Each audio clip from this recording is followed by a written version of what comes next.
Housekeeper needed. Remote, Colorado. Housekeeper needed.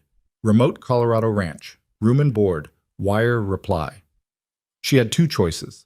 Accept charity from distant relatives who'd made it clear she was a burden, or board a train into the unknown and pray this stranger's offer wasn't a death sentence. 3 days later, standing on a windswept platform in the shadow of mountains that touched the sky, Eliza realized she might have chosen wrong. Before we begin this journey together, I invite you to follow Eliza's story to the very end. If her courage moves you, leave a like and comment with your city so I can see how far her tale has traveled across the world. The train's whistle screamed through the mountain pass, a sound so lonely it could break a heart already cracked clean through. Eliza pressed her forehead against the cold window, watching civilization disappear mile by mile, replaced by wilderness that seemed to swallow the narrow rails whole. Pine forests thick as walls, rivers that carved through stone like God's own fingers, mountains so vast they made her feel smaller than a speck of dust. She'd been traveling for 4 days. 4 days since she'd locked the door to her childhood home for the last time, the Philadelphia row house where her mother had died of consumption just 6 months after her father's heart gave out. 4 days since she'd sold everything they owned to pay the debts, and the undertaker left with exactly $7.32, a carpet bag of threadbare dresses, and a photograph of parents who'd promised they'd always take care of her. Promises meant nothing when fever came calling. The other passengers, miners heading to silver claims, a family of homesteaders, 2 painted women who whispered and laughed behind gloved hands, had stopped trying to make conversation with her somewhere in Kansas. She supposed she looked like what she was, desperate, alone, and possibly making the worst decision of her life. The telegram had arrived on a Tuesday. Mrs. Henderson from the church auxiliary had brought it, along with a basket of day-old bread, and that particular look of pity that made Eliza want to scream. "It's from someone out west," Mrs. Henderson had said, her voice dripping with scandal barely contained. "A man. Are you certain you know what you're doing, dear?" Eliza hadn't known. She still didn't. But when you're down to your last few dollars, and the landlord is 3 days from putting your belongings on the street, you don't have the luxury of certainty. You take the lifeline, even if you can't see where the rope is anchored. She'd responded the same day. "Accept position, arriving April 20th, E. Hart." Now as the train began its descent into a valley so green it hurt to look at, Eliza tried to remember exactly what the telegram had said. Housekeeper needed for ranch work. Must be sturdy, reliable, and unburdened by family obligations. Room and board plus $20 monthly. Reply to Caleb Stone, Silver Creek, Colorado Territory. $20 a month. More than she'd ever made in her life. More than enough to survive, maybe even save a little. And the phrase unburdened by family obligations had seemed almost cruel when she'd first read it, but now she understood it was merely practical. Out here, you couldn't be distracted by obligations elsewhere. Out here, the work demanded everything. The train lurched, and Eliza's stomach lurched with it. Through the window, she caught her first glimpse of Silver Creek, if you could call it that. A handful of wooden buildings clustered around a dirt road like children huddling for warmth. A general store, a saloon, what might have been a church or a school, though it was hard to tell which.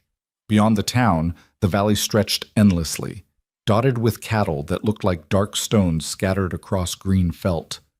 This was it. This was home now. The thought should have terrified her. Instead, Eliza felt something unexpected, a tiny spark of hope. The train shuddered to a stop, brakes squealing like wounded animals. Eliza stood on shaking legs, smoothing down her travel-stained navy dress, adjusting the small hat pinned to her dark hair. Through the window, she could see other passengers disembarking, greeted by family or friends or business associates. No one was there for her. She climbed down the steps, carpetbag clutched in both hands, and stood on the platform as the thin mountain air hit her lungs like ice water. April in Colorado was nothing like April in Philadelphia. Here, snow still capped the distant peaks, and the wind carried the bite of winter not quite finished. "Miss Hart?" The voice came from behind her, deep and rough as gravel. Eliza turned. The man standing there was not what she'd expected. She'd pictured someone older, weathered by decades of frontier life. Instead, Caleb Stone couldn't have been more than 30, tall and lean with shoulders that strained the seams of his wool coat. His face was all hard angles, sharp jaw, high cheekbones, nose that had been broken at least once. Dark hair touched his collar, and his eyes, startling blue against sun-bronzed skin, studied her with an intensity that made her want to look away. She didn't. She'd learned young that looking away was the same as admitting defeat. "Mr. Stone," she said, proud that her voice didn't shake. "I'm Eliza Hart." He nodded once, a brief jerk of his chin. "You're younger than I expected." "I'm 22. Old enough to work." She lifted her chin. "You're younger than I expected, too." Something flickered in his eyes. Surprise, maybe, or amusement. "Fair enough." He reached for her bag. "That all you brought?" "It's all I have." The words hung between them, more honest than she'd intended. But there was no point in pretending otherwise. He'd asked for someone unburdened by family obligations. Well, she was unburdened, all right. Unburdened of everything. Caleb's expression didn't change, but something softened around his eyes. "Ranch is about 8 miles out. We should get moving before dark." He led her to a wagon hitched to 2 sturdy horses, helped her up to the bench seat with a hand that was calloused and warm, even through her glove. Then he swung up beside her, took the reins, and clicked his tongue. The horses moved forward, pulling them away from the tiny town and into the vast emptiness beyond. They rode in silence for the first mile. Eliza tried not to stare at everything, but it was impossible. The valley was bigger than anything she'd ever imagined, bordered by mountains that seemed to touch the clouds. Wildflowers bloomed in defiant patches of color, purple, yellow, white. A hawk circled overhead, riding thermal currents with wings spread wide. In the distance, she could see a herd of cattle, maybe 100 head, grazing peacefully. "That's part of your land?" she asked, finally, unable to bear the silence any longer. "Some of it." Caleb kept his eyes on the road. "Got about 3,000 acres total. 200 head of cattle, give or take. It's not the biggest spread in the valley, but it's mine." There was pride in his voice, fierce and undeniable. "How long have you had it?" "My father homesteaded here in '67. Built the house, started the herd. I was 14. He paused. "He died 3 years back. Pneumonia." "I'm sorry." "You lose your folks too?" Eliza nodded, throat tight. "Last year. Both of them, 6 months apart." "That why you came west?" "That, and I didn't have anywhere else to go." She glanced at him. "Why did you need a housekeeper?" Caleb's jaw tightened. "Because I'm tired of living like an animal. Tired of eating burned beans and sleeping in dirty sheets. Tired of coming home to silence." He said it matter-of-factly, without self-pity, but Eliza heard the loneliness underneath. Figured it was time to hire someone who knew how to make a house feel like a home. "I can do that," Eliza said quietly. "I took care of my parents' home for years. I can cook, clean, sew, garden. I'm a hard worker, Mr. Stone. I won't let you down." He looked at her then, really looked at her, and Eliza had the unsettling feeling he could see straight through to her bones. "I believe you, Miss Hart."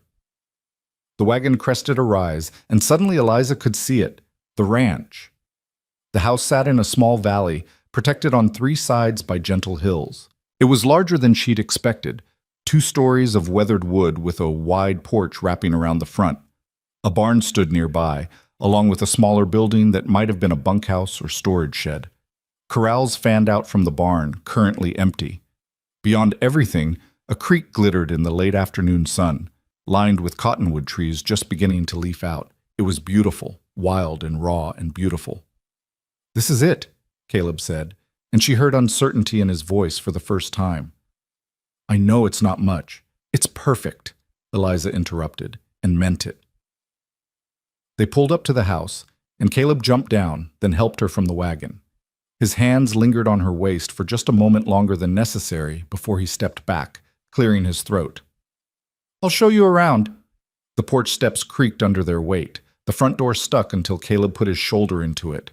And when they stepped inside, Eliza understood exactly why he'd hired her. The main room was large, dominated by a stone fireplace that looked like it hadn't been cleaned in months. Dust covered every surface. Cobwebs hung in the corners. A table sat near the kitchen area, buried under stacks of papers, empty cans, and what looked like 3 weeks' worth of dishes. The air smelled stale, like a place that had forgotten what fresh air tasted like. Caleb stood in the middle of the disaster, looking embarrassed. I know it's bad. I've been focused on the ranch work, and I just let things go. Eliza set down her carpet bag and walked slowly through the room, taking inventory. The bones of the house were good. Solid construction, large windows, a kitchen area with a cast iron stove that looked well made if neglected. A staircase led to the second floor. The furniture was simple but sturdy. It just needed someone to care for it. Where do you want me to sleep? She asked. Caleb gestured to the stairs. There's 3 bedrooms up there. My father's old room. That's mine now. The other 2 have been empty since my mother passed when I was a boy. He paused. Take whichever one you want. There's sheets in the trunk upstairs, though they might need washing. They definitely need washing, Eliza said, but she smiled as she said it. Everything needs washing, and scrubbing, and probably burning. To her surprise, Caleb laughed, a rough, unpracticed sound that transformed his face completely. I did warn you in the telegram. Must be sturdy. You didn't mention I'd need to be armed with a mop and industrial-strength soap. Would you have come if I had? Eliza met his eyes. Yes. The simple honesty of it seemed to catch them both off guard. The laughter faded, replaced by something else, something that made the air feel suddenly thicker. Caleb cleared his throat. Right. Well, I'll get your bag upstairs, then I need to check on the cattle before dark. Kitchen's stocked. Flour, beans, salt pork, coffee. Help yourself to whatever you need. I'll be back in a couple hours. He grabbed her carpet bag and bounded up the stairs, leaving Eliza alone in the dusty chaos. She took a deep breath, rolled up her sleeves, and got to work. By the time Caleb returned, the transformation was already beginning. Eliza had opened every window, letting in the fresh mountain air. She'd cleared the table, washing dishes in water she'd pumped from the kitchen sink and heated on the stove. The floor had been swept, the cobwebs banished, the fireplace cleaned out, and fresh wood stacked beside it. And something was cooking. Caleb stood in the doorway, staring. How did you... I found potatoes in the root cellar and onions that were only mostly rotten, Eliza said, stirring a pot on the stove. There was salt pork in the kitchen, so I made a stew. It's not fancy, but it's edible. She glanced at him. When's the last time you had a hot meal that didn't come from a can? I don't remember. Sit down. It's almost ready. He obeyed, sinking into a chair at the now clean table, watching her move around the kitchen with the efficiency of long practice. She ladled stew into 2 bowls, sliced bread from a loaf she'd found wrapped in cloth, poured coffee into tin cups. When she set the food in front of him, Caleb just stared at it. Something wrong? Eliza asked, suddenly worried she'd made a mistake, that frontier cooking was different somehow. No. His voice was rough. It's just, I haven't sat down to a real meal in this house since my father died. I forgot what it felt like. They ate in silence, but it was a different kind of silence than in the wagon. Comfortable, almost companionable. Eliza watched him eat, the way he hunched over his bowl like he was protecting it, the way he soaked up every drop of broth with the bread. When he finished, he sat back with a satisfied sigh. That was the best meal I've had in 3 years, Miss Hart. Call me Eliza, and it was just stew. Best stew I've ever had. He stood, carried his bowl to the sink. I usually do evening chores around sunset. Feed the horses, check the cattle, make sure everything's locked up for the night. Takes about an hour. You need anything before I go? Just to know where things are. The root cellar, the well, the hen house. Do you have chickens? Used to. They all died last winter. He looked embarrassed again. I wasn't good about checking on them. We'll get more. Chickens are easy, and fresh eggs would be nice. Eliza was already making mental lists. What about a garden? My mother had one, behind the house near the creek, but it's been overgrown for years. I'll clear it out, plant vegetables, maybe some flowers. She saw his surprised expression. What? You don't like flowers? I like them fine, just didn't figure they were practical. Everything doesn't have to be practical, Mr. Stone. Sometimes beautiful is enough. He studied her for a long moment, something unreadable in his expression.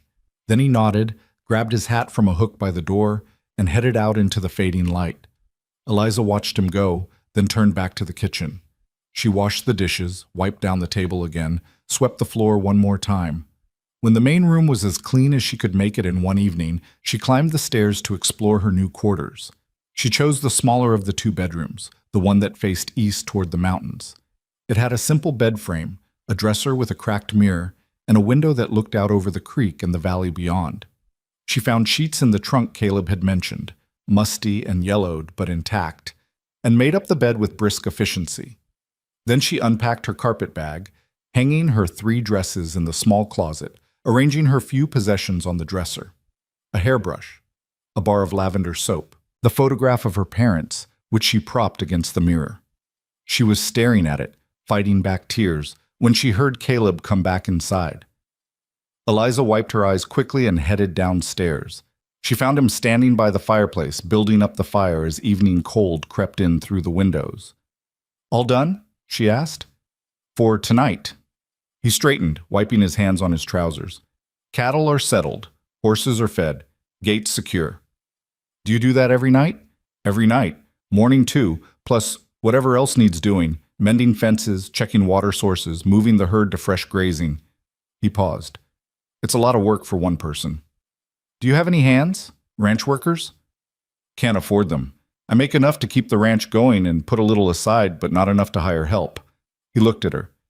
"That's why I needed a housekeeper, so I could focus on the ranch work instead of trying to do everything." "That makes sense." Eliza moved to the kitchen, where she'd set coffee to warm. She poured 2 cups, handed one to Caleb. "Tell me what a typical day looks like, what you need from me." So he did. He talked about the rhythm of ranch life, early mornings, long days, the constant demands of caring for livestock and land. He talked about what he needed: hot meals, clean clothes, a house that didn't make him feel like a failure every time he walked through the door. He talked until the fire burned low and the coffee grew cold, and Eliza listened, asking questions, making mental notes. "I'll do my best," she said finally. "I can't promise I'll get everything right immediately. This is all new to me. But I'll work hard, and I'll learn." "That's all I'm asking." Caleb drained the last of his coffee. "I should let you rest. You've had a long journey." "Mr. Stone—" "Caleb," he interrupted. "If I'm calling you Eliza, you should call me Caleb." "Caleb, then." She liked the way his name felt in her mouth. "Thank you for giving me this chance." "Thank you for taking it." He headed for the stairs, then paused. "Eliza, welcome to Silver Creek Ranch." That night, lying in her narrow bed, listening to the unfamiliar sounds of the frontier, wind in the pines, distant cattle lowing, the creek's steady murmur, Eliza Hart felt something she hadn't felt in a very long time. She felt like maybe, just maybe, she'd made the right choice after all. The next morning, Eliza woke before dawn to the sound of Caleb moving around downstairs. She dressed quickly in her oldest work dress, pinned up her hair, and hurried down to find him pulling on his boots by the door. "I didn't mean to wake you," he said, looking surprised. "You didn't. I'm used to early mornings." She moved to the stove, which still held embers from last night's fire. "Give me 10 minutes, and I'll have breakfast ready." "You don't have to—" "Yes, I do. That's what you hired me for." She was already building up the fire, setting a pan to heat. "Coffee?" "Always." While he waited, she worked. Sliced salt pork, fried it crisp. Scrambled eggs she'd found in a crate. They were store-bought, but they'd have to do until they got chickens. Toasted bread over the fire. In less than 15 minutes, she set a plate in front of him that made his eyes widen. "I haven't had eggs in months," he said. "Then you've been living like a barbarian." She poured coffee, sat down across from him with her own plate. "Eat. You've got a long day ahead." They ate quickly, efficiently. When Caleb finished, he stood, grabbed his hat, then hesitated. "What?" Eliza asked. It's nice. Having someone here, having breakfast." He looked almost embarrassed to admit it. "I'll be back for lunch around noon, if that works." "I'll have something ready." After he left, Eliza stood in the quiet house and surveyed her domain. Yesterday she'd made a start, but there was so much more to do. The house needed deep cleaning top to bottom. The windows were grimy, the floors needed scrubbing, Every piece of fabric in the place needed washing. She started upstairs, stripping Caleb's bed while he was gone, carrying the sheets down to heat water for laundry. While the water heated, she scrubbed floors. While floors dried, she washed windows. While windows dried, she beat rugs. She worked with steady determination, the kind of work she'd been doing her whole life, the kind that made her back ache and her hands crack but her mind quiet. By the time Caleb returned for lunch, she'd transformed the upstairs and started on the main room. "It looks different," he said, standing in the doorway and staring. "It looks clean," Eliza corrected, setting out sandwiches and cold buttermilk. "Eat. Then I need to ask you about the garden." Over lunch, she outlined her plans. Clear the overgrown garden plot, get seeds from town, plant vegetables they could eat fresh in summer and preserve for winter. Maybe get a few chickens, a cow for milk and butter. "That all costs money," Caleb said carefully. "I know. But think about what you spend at the general store. Fresh vegetables, eggs, milk. You're buying all that now, right? Or going without?" "Going without, mostly." "Then this will save money in the long run. Plus, I can preserve and put up food for winter. That's money saved too." She met his eyes. "I'm not trying to spend your money frivolously. I'm trying to make this place sustainable."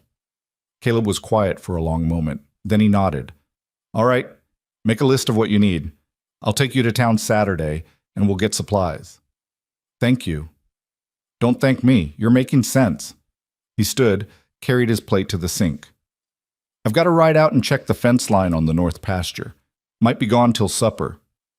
"What time?" 6? "I'll have food ready." After he left, Eliza tackled the garden. It was worse than she'd thought. Years of neglect had left it completely overgrown with weeds and volunteer trees, but underneath the chaos she could see the bones of what it had been: neat rows marked by stones, a path down the middle, a fence to keep out rabbits and deer. She worked all afternoon, pulling weeds until her hands blistered, clearing brush until her shoulders screamed. But by sunset, when Caleb rode up on his horse, she had a clear plot about 20 feet by 30 feet, ready for planting. "You did all that today?" he asked, dismounting and walking over to inspect her work. "I'm stronger than I look." Eliza wiped sweat from her forehead, leaving a dirt smudge she didn't notice. "Once we get it planted, it won't need much maintenance, just watering and weeding." Caleb studied the garden, then looked at her, really looked at her, taking in the dirt on her face, the blisters on her hands, the determination in her eyes. "You're something else, Eliza Hart," he said quietly. "Is that a good thing or a bad thing?" "Good. Definitely good." He smiled, and again she was struck by how much younger he looked when he smiled, how much less alone. "Come on, let's get you inside and clean up for supper." That night, over a dinner of roasted chicken Eliza had found in the cold box and turned into something approaching delicious, they talked more easily than before. Caleb told her about growing up on the ranch, about his mother who'd died when he was 8, about his father who'd been a hard man but a good one. Eliza told him about Philadelphia, about her parents, about the life she'd left behind. "Do you miss it?" Caleb asked. "The city? I miss my parents. But the city itself?" Eliza shook her head. "No, it was crowded and dirty, and everyone was always rushing somewhere. Here, it's..." She searched for the right word. "Peaceful. Even with all the work, it's peaceful." "Wait till winter," Caleb said with a slight smile. "Then tell me if you still think it's peaceful." "Is winter bad?" "Can be. We get snowed in sometimes for weeks. Wind comes howling down from the mountains like the devil himself. Cattle need extra care to survive." He paused. "But the house is solid. We've got a good root cellar for food storage, and if we start preparing now, we'll be fine." "We," Eliza repeated softly. Caleb looked at her, his blue eyes steady. "Yes, we." Something passed between them in that moment, something neither of them was quite ready to name. Then Caleb stood, cleared his throat, and mumbled something about checking the barn one more time before bed. Eliza watched him go, her heart beating just a little faster than usual. The days fell into a rhythm after that. Caleb woke at dawn and did the morning chores while Eliza made breakfast. They ate together, sometimes in comfortable silence, sometimes talking about the day's plans.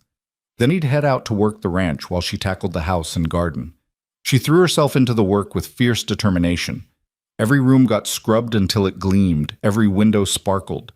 She sewed new curtains from fabric she found in a trunk, brightening the dark rooms. She reorganized the kitchen until it was efficient and welcoming. She planted the garden with seeds Caleb bought on their Saturday trip to town: tomatoes, beans, squash, lettuce, carrots, potatoes. And slowly, the house came alive again. Caleb noticed. How could he not? He'd come home from long days of hard labor to find hot meals waiting, clean clothes folded on his bed, the smell of bread baking or stew simmering. He'd find flowers on the table, wildflowers Eliza picked from the meadow and arranged in a tin cup. He'd find the little touches that made a house a home: a quilt aired out and draped over a chair, a fire crackling in the hearth, the scent of lemon oil on polished wood. But it wasn't just the physical changes that got to him. It was her. Eliza was unlike anyone he'd ever known.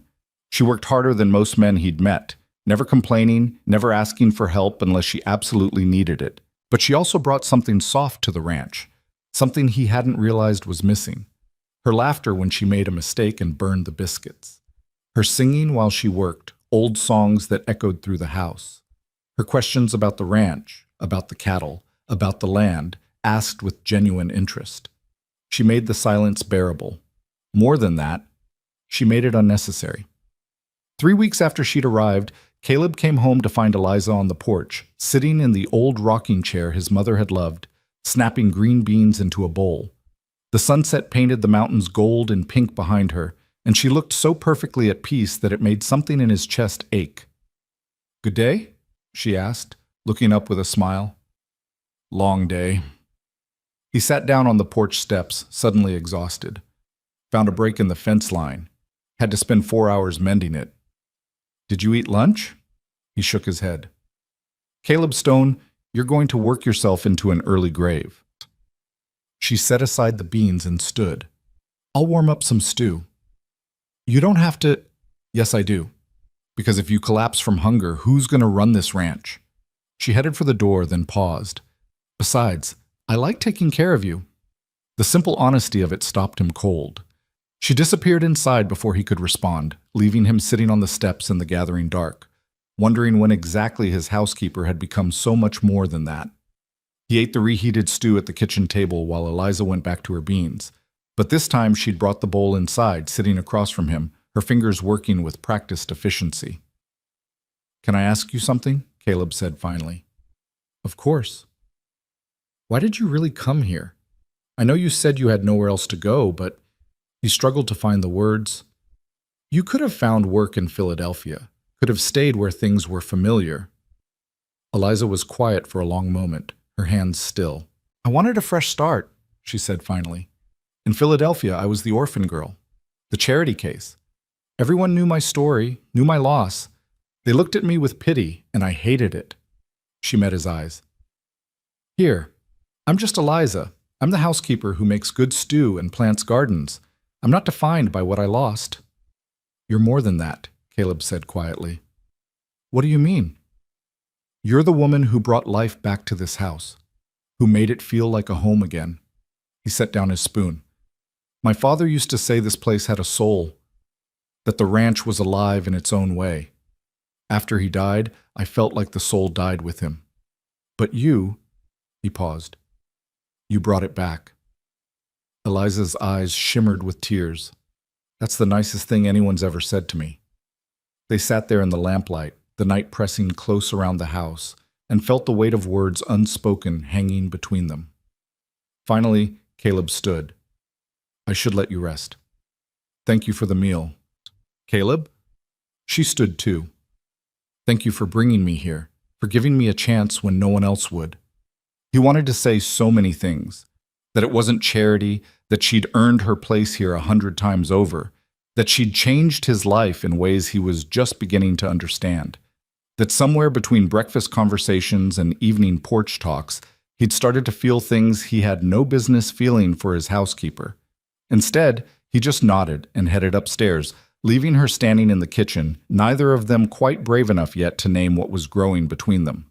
But it was there, and it was getting harder to ignore. The weeks melted into months, and summer arrived in the valley with a gentleness that took Eliza's breath away. The garden she'd planted burst into life, tomatoes ripening on vines, beans climbing their poles, squash spreading their broad leaves across the earth. The chickens Caleb had surprised her with clucked contentedly in their new coop, producing eggs that made breakfast something worth savoring. And the house, once cold and abandoned, now hummed with warmth and purpose. But it was the evenings that changed everything. It started innocently enough. After supper, when the dishes were washed and the day's work done, Caleb would linger at the table instead of disappearing upstairs or out to the barn. At first they'd sit in comfortable silence, but silence had a way of demanding to be filled, and so they began to talk. Small things at first, the weather, the cattle, how the garden was doing. But gradually, as June gave way to July and the days grew long and golden, their conversations deepened. One evening, Caleb found Eliza on the porch, her mending forgotten in her lap as she watched the sunset paint the mountains purple and gold. "Mind if I join you?" he asked. She looked up, smiled. "It's your porch." "Feels more like yours these days." He settled into the chair beside her, stretching out his long legs with a sigh. "That was a good supper tonight." "Chicken and dumplings isn't exactly fancy." "No, but it's honest, real." He glanced at her. "Everything you make tastes like it was made with care." "I noticed that." Eliza felt warmth creep into her cheeks. "Well, what's the point of cooking if you don't put your heart into it?" "My father used to say the same thing about ranching, said you could always tell the difference between a man who loved his land and a man who just wanted to profit from it."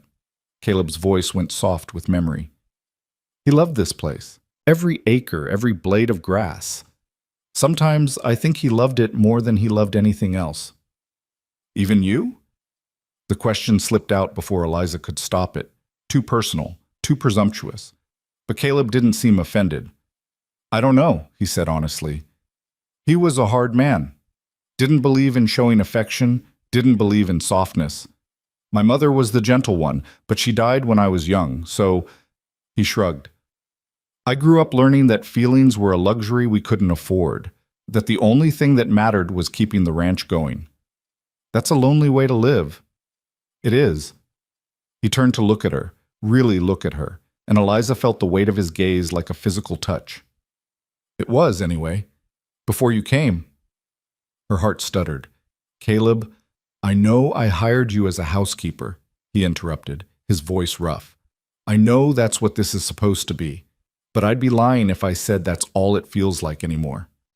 The air between them crackled with tension, with words unspoken and feelings barely contained.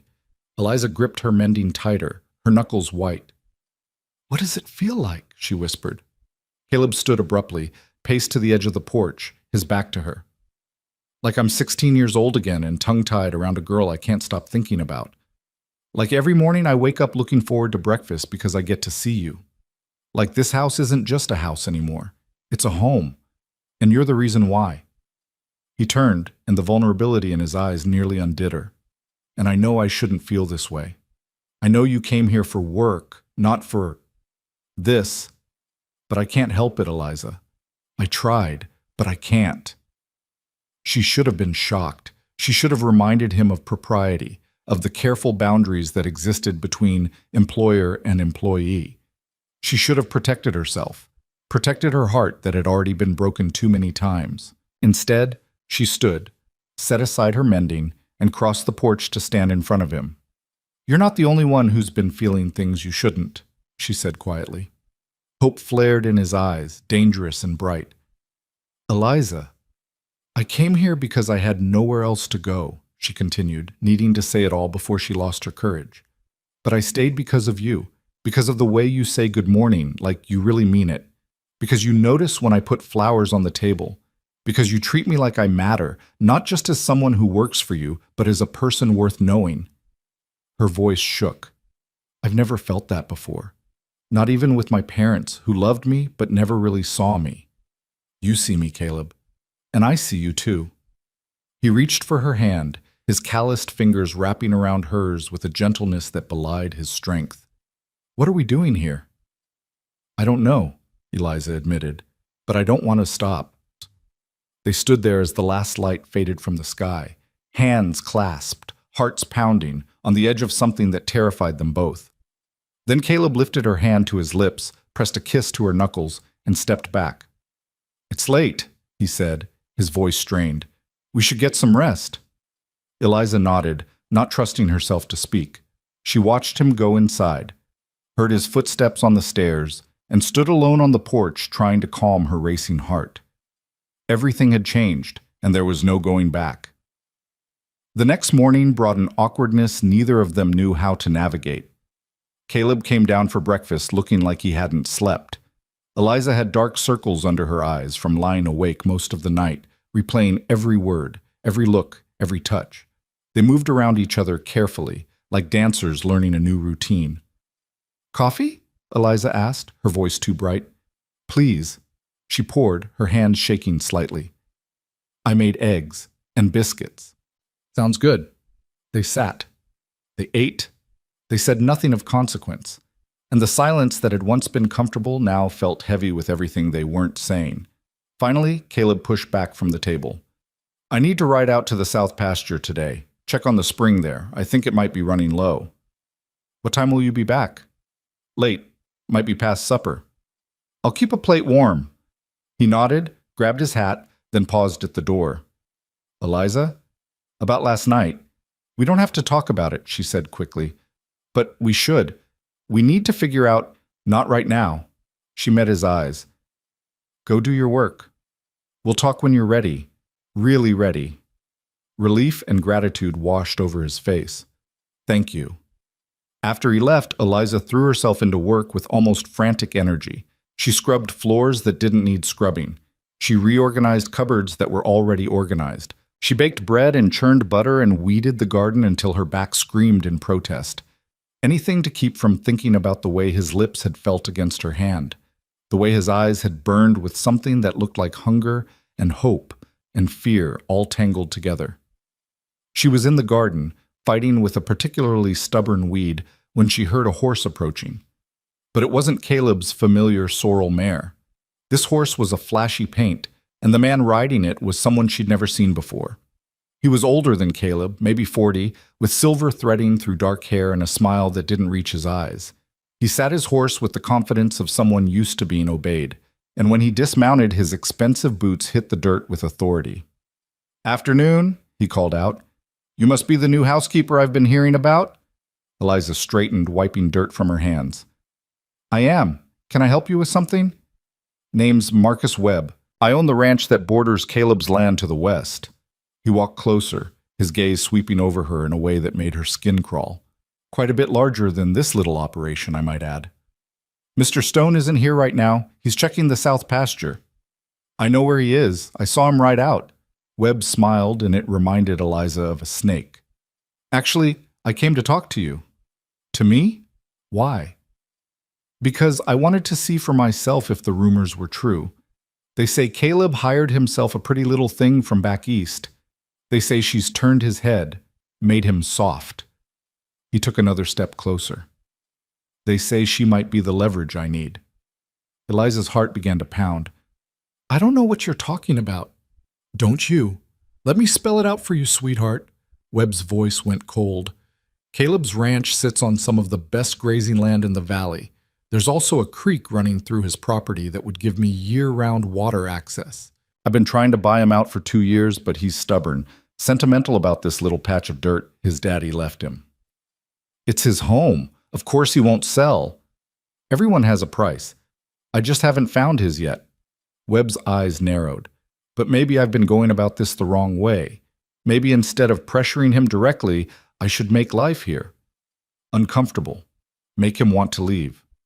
"Get off this property," Eliza said, her voice shaking with anger and fear. "Right now." "Or what? You'll tell Caleb I stopped by?" Webb laughed. "Go ahead, tell him. But you might also want to tell him that I've filed a claim with the land office, saying there's a dispute about the property boundaries, that the western fence line is actually on my land and has been for years." "That's a lie." "Maybe. Maybe not. Either way, it'll tie things up in legal proceedings for months, maybe years. Cost him money he doesn't have for lawyers and surveyors." Webb mounted his horse, looking down at her with cold satisfaction. You seem like a smart girl, probably smart enough to see which way the wind's blowing.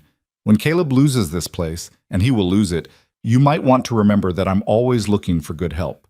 I pay better than he does. I'd rather starve. Suit yourself. He tipped his hat mockingly. Give Caleb my regards. Tell him I'll be seeing him real soon. He rode off, leaving Eliza standing in the garden, her whole body trembling with rage and fear. She was still standing there, trying to calm herself, when Caleb returned hours later. He took one look at her face and swung down from his horse. What happened? She told him everything. Every word Webb had said, every threat implied and explicit, and with each sentence Caleb's face grew harder, his jaw tighter, until he looked like granite. That son of a... He bit off the curse, paced away, paced back. How dare he come here? How dare he talk to you like that? Is it true? Eliza asked. About the boundary dispute. It's a lie. My father had the land surveyed when he homesteaded. The boundaries are clear, recorded at the land office. But uncertainty flickered in Caleb's eyes. At least, they should be. What if he's forged documents? What if he's paid someone off? Then I'll fight it. I'll hire a lawyer, get a new survey done, prove he's lying. But even as he said it, Eliza could see the worry beneath his anger. Fighting meant money, time, resources he didn't have to spare. Maybe you should just sell, she said quietly. Caleb's head snapped up. What? If he wants it so badly, maybe you should just sell and start over somewhere else. Somewhere away from men like Marcus Webb. This is my land, Eliza. My father's land. I'm not handing it over to some vulture who thinks he can bully me into submission. His voice dropped. Is that what you want? For me to give up? No, she said fiercely. I want you to be safe. I want you to be happy. And if fighting Webb means losing everything anyway, then I'll lose everything fighting. At least I'll go down on my feet instead of my knees. He crossed to her, took her shoulders in his hands. I'm not running, Eliza. Not from him, not from this. This ranch is everything to me. Everything? The word came out smaller than she'd intended. Caleb's expression softened. Not everything. Not anymore. His hand slid down her arms to capture her hands. But it's still mine, and I'm not giving it up without a fight. She nodded, blinking back tears. Then we fight. We? You don't think I'm going to stand by and let Marcus Webb destroy this place, do you? Not after all the work I've put into that garden. She managed a shaky smile. Besides, someone has to make sure you eat while you're being heroic and stubborn. Caleb pulled her close, wrapped his arms around her, and held on like she was the only solid thing in a shifting world. Eliza buried her face in his shoulder, breathed in the scent of sun and leather and safety, and let herself have this moment of comfort. We'll figure this out, he murmured against her hair. I promise. She wanted to believe him, but she'd learned the hard way that promises meant nothing against the cruelties of the world. The next few days passed in tense uncertainty. Caleb rode into town to check the land records and confirm what he already knew. His boundaries were clear and legal. But the clerk at the land office mentioned that Webb had indeed filed a formal dispute, claiming that a survey error from 20 years ago had placed the fence line incorrectly. It's nonsense, Caleb told Eliza over supper. Complete fabrication. But the clerk said until it's resolved, I can't sell any parcels or make improvements near the disputed area. Can't you just hire a surveyor to prove he's wrong? Already did. He'll be here next week. Caleb pushed food around his plate without eating. But even if the survey confirms what I already know, Webb can appeal. Drag this out for months. So what do? We wait. We work. We don't let him see that he's getting to us. Caleb met her eyes. And we don't give him any more ammunition to use against me. Eliza understood what he wasn't saying. Whatever was growing between them, this fragile, precious thing, had to stay hidden. Because if Webb found out that Caleb cared for his housekeeper, he'd use it. He'd twist it, weaponize it, turn it into something ugly. You're right, she said, even though it hurt. We should be careful. I don't want to be careful. The words burst from Caleb like he'd been holding them back for days. I want to tell the whole damn valley that you're not just my housekeeper. I want to sit on that porch with you every evening without wondering who's watching. I want... He stopped, ran a hand through his hair in frustration. It doesn't matter what I want. Not while Webb is circling like a wolf. Then we wait, Eliza said firmly. We wait until this is resolved, and then we figure out what comes next. But waiting was harder than either of them anticipated. Because now that the words had been spoken, now that they'd admitted their feelings, every moment together felt charged with possibility and restraint. Caleb would reach for the coffee pot at the same time as Eliza, and their hands would brush, and the air would crackle.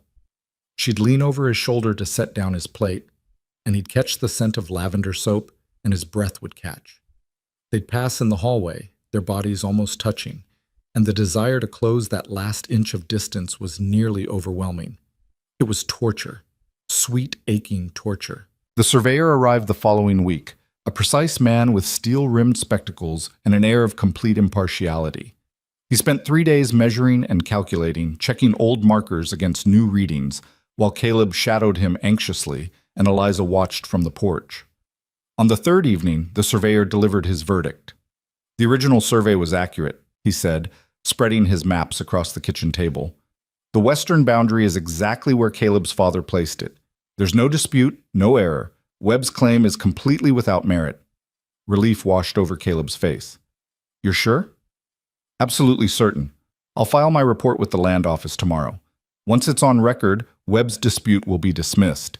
The surveyor paused. Though I should warn you, men like Marcus Webb don't give up easily. He may try another angle. Let him try, Caleb said grimly. I'm not going anywhere. After the surveyor left, Caleb grabbed Eliza and spun her around, laughing with relief. We did it! We won! You won, she corrected, but she was laughing too, dizzy and delighted. I didn't do anything but worry. You were here. That's everything. He set her down but didn't let go, his hands warm on her waist. Eliza, The sound of hoofbeats cut him off. Multiple horses, approaching fast. Caleb's expression went dark. He released Eliza and moved to the door, his hand instinctively going to the rifle mounted above it.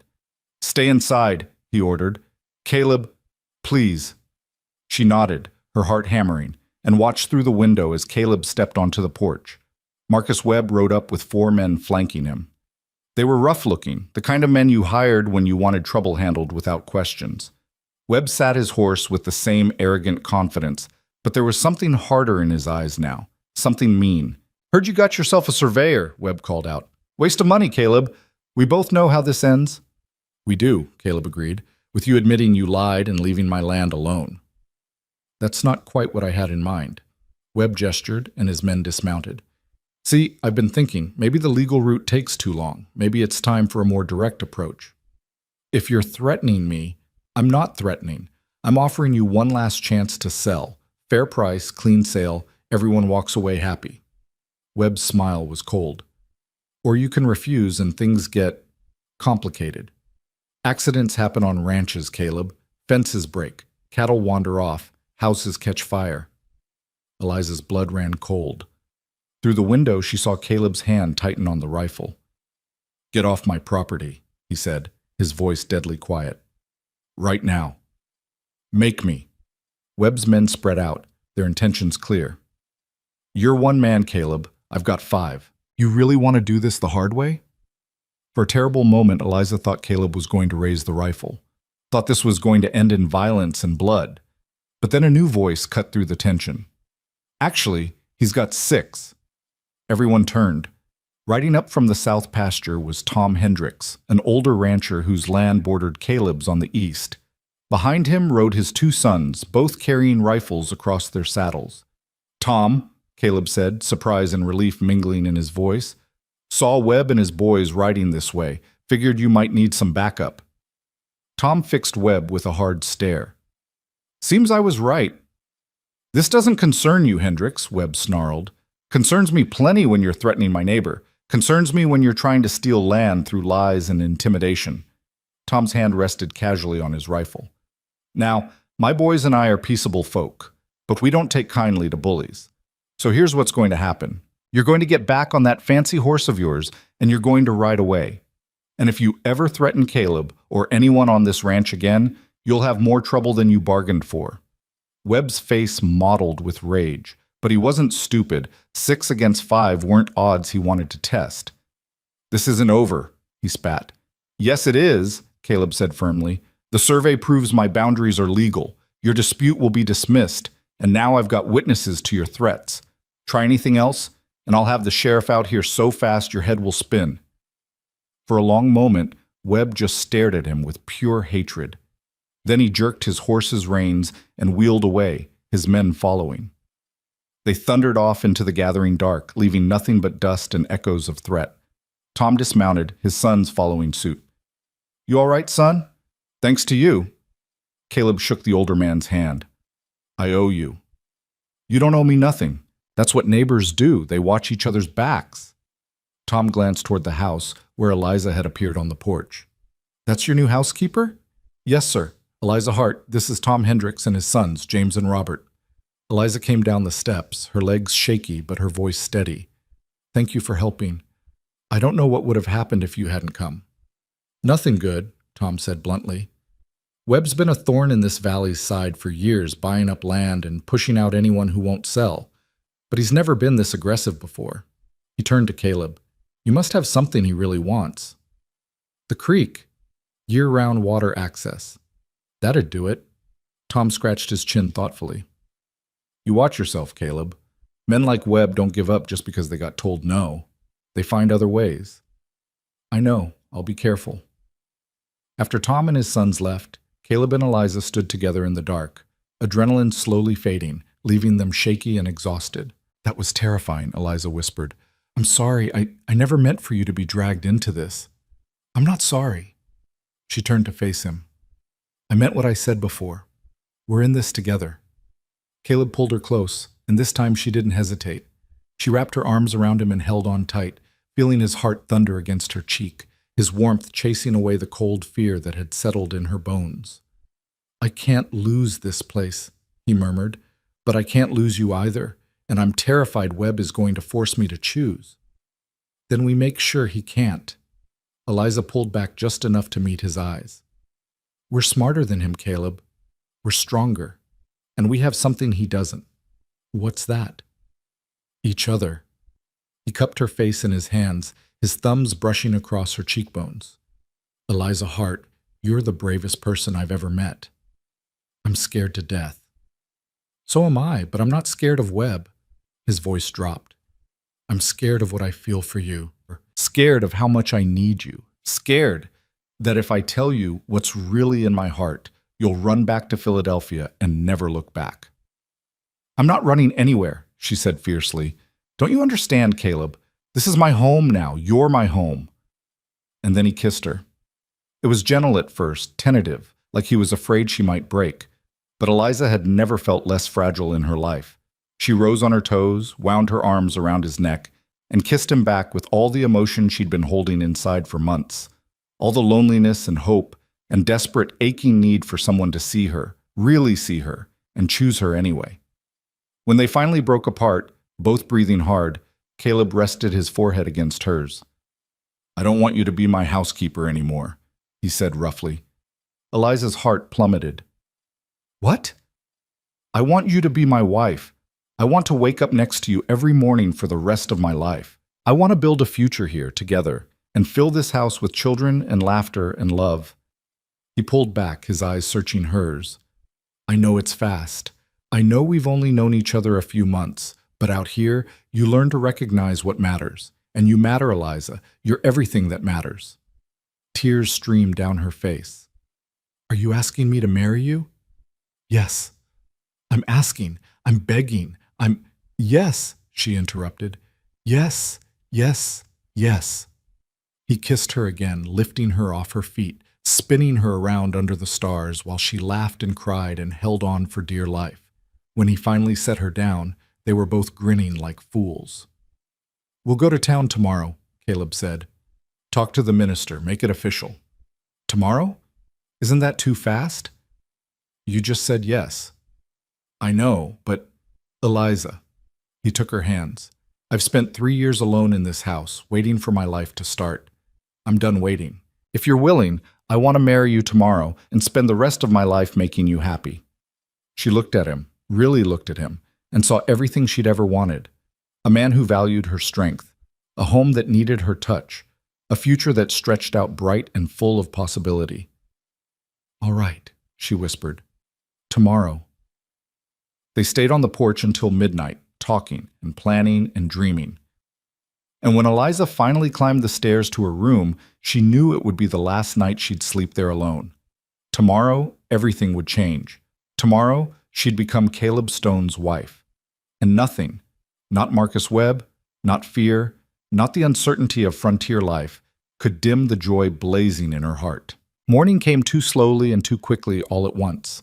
Eliza had barely slept, her mind spinning with the enormity of what she was about to do. Marriage. To a man she'd known only 4 months. To a man who made her heart race and her hands tremble and her future suddenly seem possible again. She rose before dawn, lit the lamp, and stared at herself in the cracked mirror above the dresser. The woman looking back seemed both familiar and strange. Older somehow, braver, transformed by months of hard work and mountain air, and something else she could barely name. Love. That's what it was. She loved Caleb Stone. The realization should have terrified her. Instead, it filled her with a fierce certainty that steadied her shaking hands as she brushed out her hair and pinned it up with extra care. She had only one good dress, the deep green wool she'd saved from her mother's things, and she put it on now with trembling fingers, fastening each button like a prayer. When she came downstairs, Caleb was already in the kitchen, dressed in his best shirt and clean trousers, his hair still damp from washing. He turned at the sound of her footsteps, and the look on his face made her forget how to breathe. "You're beautiful," he said quietly. "You don't have to say that. I'm not saying it because I have to. I'm saying it because it's true." He crossed to her, took her hands. "Eliza, are you sure about this? Because if you have any doubts, any hesitation at all, we can wait. I'll understand." She thought about everything that had brought her here. The telegram that had saved her life. The train ride into uncertainty. The first glimpse of this wild, beautiful valley. The weeks of hard work that had transformed a house into a home. The evenings on the porch where friendship had deepened into something more. The moment he'd kissed her and she'd known, bone deep and certain, that this was where she belonged. "I've never been more sure of anything," she said. Relief and joy washed over his face. "Then let's go get married." They rode to town in the wagon, side by side, hands clasped between them. The morning was clear and cool, the mountains sharp against a sky so blue it hurt to look at. Wildflowers dotted the meadows, and meadowlarks sang from fence posts, and everything felt touched with magic. "Are you nervous?" Eliza asked as Silver Creek came into view. "Terrified," Caleb admitted, "but in a good way, like standing on the edge of something important." "I know exactly what you mean." The town was just waking up when they arrived. Shopkeepers sweeping porches, the blacksmith firing up his forge. A few people stared as Caleb helped Eliza down from the wagon, curiosity playing on their faces. News traveled fast in small towns, and the rancher's new housekeeper was already a subject of gossip. By this afternoon, they'd have even more to talk about. The church was a simple white building at the end of the main street, its steeple pointing toward heaven like an arrow. Reverend Thomas lived in a small house behind it, and when Caleb knocked on his door, the elderly minister answered in his shirt sleeves, surprise written across his weathered face. "Caleb Stone, wasn't expecting to see you this morning." "Reverend, I need to ask a favor." Caleb's voice was steady despite his nerves. "Can you marry us? Today?" The Reverend's eyebrows shot up. "Today? My boy, marriage isn't something to rush into." "I'm not rushing. I'm certain." Caleb drew Eliza forward. "This is Eliza Hart. She came here 4 months ago to work as my housekeeper, and she's become everything I never knew I needed. I want to marry her, Reverend. I want to make her my wife, build a life with her, grow old with her. And I don't want to wait another day." Reverend Thomas studied them both with the practiced eye of a man who'd seen every kind of couple imaginable. Eliza met his gaze steadily, willing him to understand that this wasn't impulse or desperation. This was right. Finally, the Reverend nodded. "All right, but I'll need witnesses, and we should do this properly in the church." "We can find witnesses," Caleb said quickly, "and the church is perfect." Within an hour, they'd gathered a small group. Tom Hendricks and his wife Martha, who'd come to town for supplies and agreed immediately to stand witness, the general store owner and his daughter. Even the blacksmith wandered over, curious about the commotion. Eliza stood at the front of the church, her hand in Caleb's, and felt the weight of every gaze upon them. She saw curiosity, skepticism, a few knowing smiles. But she didn't care what any of them thought. All that mattered was the man beside her and the promises they were about to make. Reverend Thomas opened his worn prayer book and began to speak. The words washed over Eliza, ancient words about love and commitment, about two becoming one, about building a life on the foundation of faith and trust. She'd heard them before at other weddings, but they'd never meant anything until now. Do you, Caleb Stone, take this woman to be your lawfully wedded wife, to have and to hold from this day forward, for better or worse, for richer or poorer, in sickness and in health, as long as you both shall live? I do. Caleb's voice rang out clear and strong, no hesitation, no doubt. And do you, Eliza Hart, take this man to be your lawfully wedded husband, to have and to hold from this day forward, for better or worse, for richer or poorer, in sickness and in health, as long as you both shall live? Eliza looked at Caleb, saw her whole future in his eyes, and spoke the two words that would change everything. I do. Then by the power vested in me, I now pronounce you husband and wife. Reverend Thomas smiled. Caleb, you may kiss your bride. And he did. Right there in front of half the town, Caleb cupped her face in his hands and kissed her like she was the most precious thing in the world. The small congregation erupted in applause and whistles, but Eliza barely heard them. All she could feel was the warmth of his lips, the steadiness of his hands, the promise of forever sealed with this single perfect moment. When they finally broke apart, both breathless and grinning, Martha Hendricks rushed forward to embrace Eliza. Welcome to the valley, dear, she said warmly, and welcome to the hardest, most rewarding life you'll ever know. Thank you, Eliza managed, overwhelmed by the kindness in the older woman's eyes. Tom shook Caleb's hand, grinning. You're a braver man than most, getting married with so little courting time. I'm a lucky man, Caleb corrected, his arm wrapped firmly around Eliza's waist. The luckiest man alive. They signed the marriage certificate in the church office, Eliza's hand shaking only slightly as she wrote her new name for the first time, Eliza Stone. It looked foreign and familiar all at once, like trying on a coat that would take time to fit properly but was already becoming hers. Outside the church, more townspeople had gathered, drawn by news that traveled faster than wildfire. Some looked genuinely happy for them. Others wore expressions of thinly veiled judgment, and standing at the edge of the crowd, mounted on his paint horse and watching with cold fury, was Marcus Webb. Caleb saw him at the same moment Eliza did. His arm tightened around her, protective and possessive. Congratulations, Caleb, Webb called out, his voice dripping with false cheer. Heard you got yourself hitched this morning. Moving awfully fast, aren't you? That's my business, Webb, not yours. Oh, but it is my business. See, I've been thinking about our conversation the other night, about boundaries and surveys and who really owns what. Webb's smile was sharp as a knife. And I realized something interesting. Your father's original land grant was for 2,000 acres, but you're claiming 3,000. Makes a man wonder where that extra 1,000 came from. Caleb's face went white. What are you talking about? I'm talking about the possibility that your dear old dad might have done a little creative expansion over the years. Moved markers, altered documents. It happens more than you'd think out here on the frontier. Webb's eyes glittered with malicious satisfaction. And if that's the case, well, that extra land might just be up for grabs. Public domain, open to anyone who wants to file a claim. That's a damned lie and you know it, Caleb snarled, starting forward. But Tom Hendricks caught his arm. Don't, Tom warned. That's what he wants. A public confrontation, witnesses who can testify you threatened him. Webb laughed. Listen to Tom, Caleb. He's a smart man. Smarter than you, apparently, rushing into marriage with a woman you barely know while your ranch is falling apart around you. His gaze slid to Eliza, cold and assessing. Hope she was worth it, sweetheart. Hope you enjoy playing house while it lasts. Because when Caleb loses everything, and he will lose everything, you'll be back where you started. Alone and desperate. Right away, Webb, Caleb said, his voice deadly quiet. Right now, before I forget, I'm standing in front of a church. For a moment, tension crackled in the air, sharp enough to cut. Then Webb shrugged, turned his horse, and cantered off, leaving nothing but dust and the echo of threats. The crowd dispersed quickly after that, uncomfortable with the confrontation, eager to spread gossip about the hasty wedding and the brewing feud. Soon only Tom and Martha remained, their faces creased with concern. "He's bluffing," Tom said firmly. "Your father was many things, Caleb, but he wasn't a cheat. Every acre of this ranch is legal."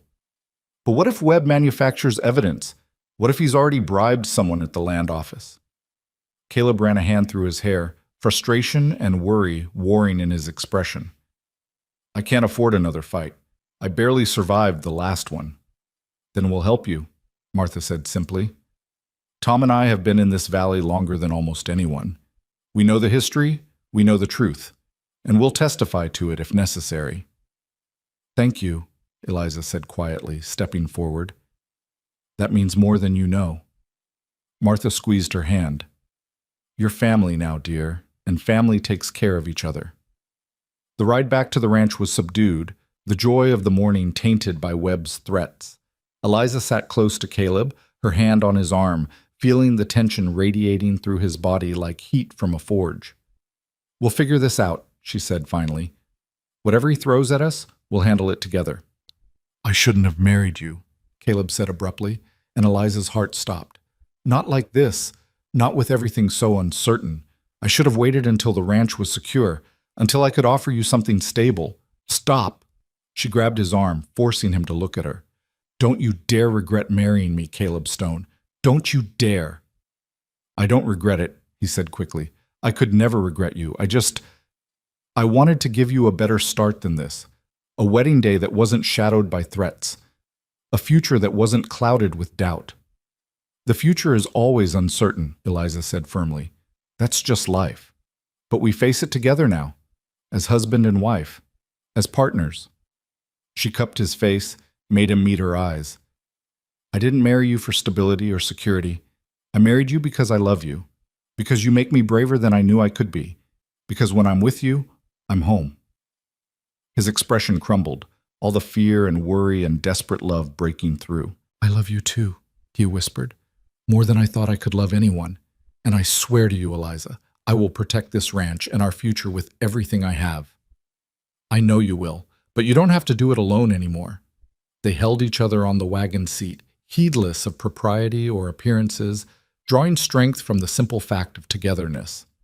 And when they finally pulled up to the ranch house, the sight of it filled Eliza with fierce determination. This was her home now, her land, her future, her life. And she'd be damned if she let Marcus Webb or anyone else take it away. That night, they celebrated their wedding with a simple dinner Eliza prepared while Caleb did the evening chores. She'd made roasted chicken with herbs from her garden, fresh bread still warm from the oven, vegetables glazed with butter and honey. It wasn't fancy, but it was made with love, and when Caleb sat down at the table, his eyes went soft. "This is perfect," he said. "It's just dinner." "No." He reached across the table, took her hand. "It's our first meal as husband and wife. It's the beginning of everything. That makes it perfect." They ate slowly, savoring each bite, talking about everything and nothing. Plans for the fall harvest, ideas for expanding the cattle herd, dreams for the future that suddenly seemed possible instead of impossibly distant. When the dishes were cleared and the lamps burned low, Caleb took Eliza's hand and led her upstairs. To his room. Their room now. "Are you nervous?" he asked quietly. "A little," she admitted. "Are you?" Terrified. But he was smiling as he said it, and when he kissed her, all the nervousness melted away, replaced by warmth and rightness and the bone-deep certainty that this was exactly where she was meant to be. They made love slowly, gently, learning each other with tender care and growing passion. And afterward, lying in Caleb's arms with her head on his chest, and his heartbeat steady beneath her ear, Eliza felt something she'd been missing her entire life finally click into place. Belonging. She belonged here, in this bed, in this house, in this man's arms. She fell asleep smiling, safe and loved and home at last. The next few weeks passed in a golden haze of newlywed happiness. Caleb taught Eliza to ride, patient with her awkwardness, delighted by her determination. She learned the names of all the cattle, started helping with the smaller ranch tasks. They worked side by side during the day and fell into each other's arms at night, building a partnership that felt stronger with each passing sunrise. But the shadow of Marcus Webb never fully disappeared. It started small. Fences damaged in the night, forcing Caleb to spend precious hours on repairs. Cattle spooked and scattered, taking days to round up. Supplies that went missing from the barn. Each incident could have been coincidence, bad luck, the normal hazards of ranch life.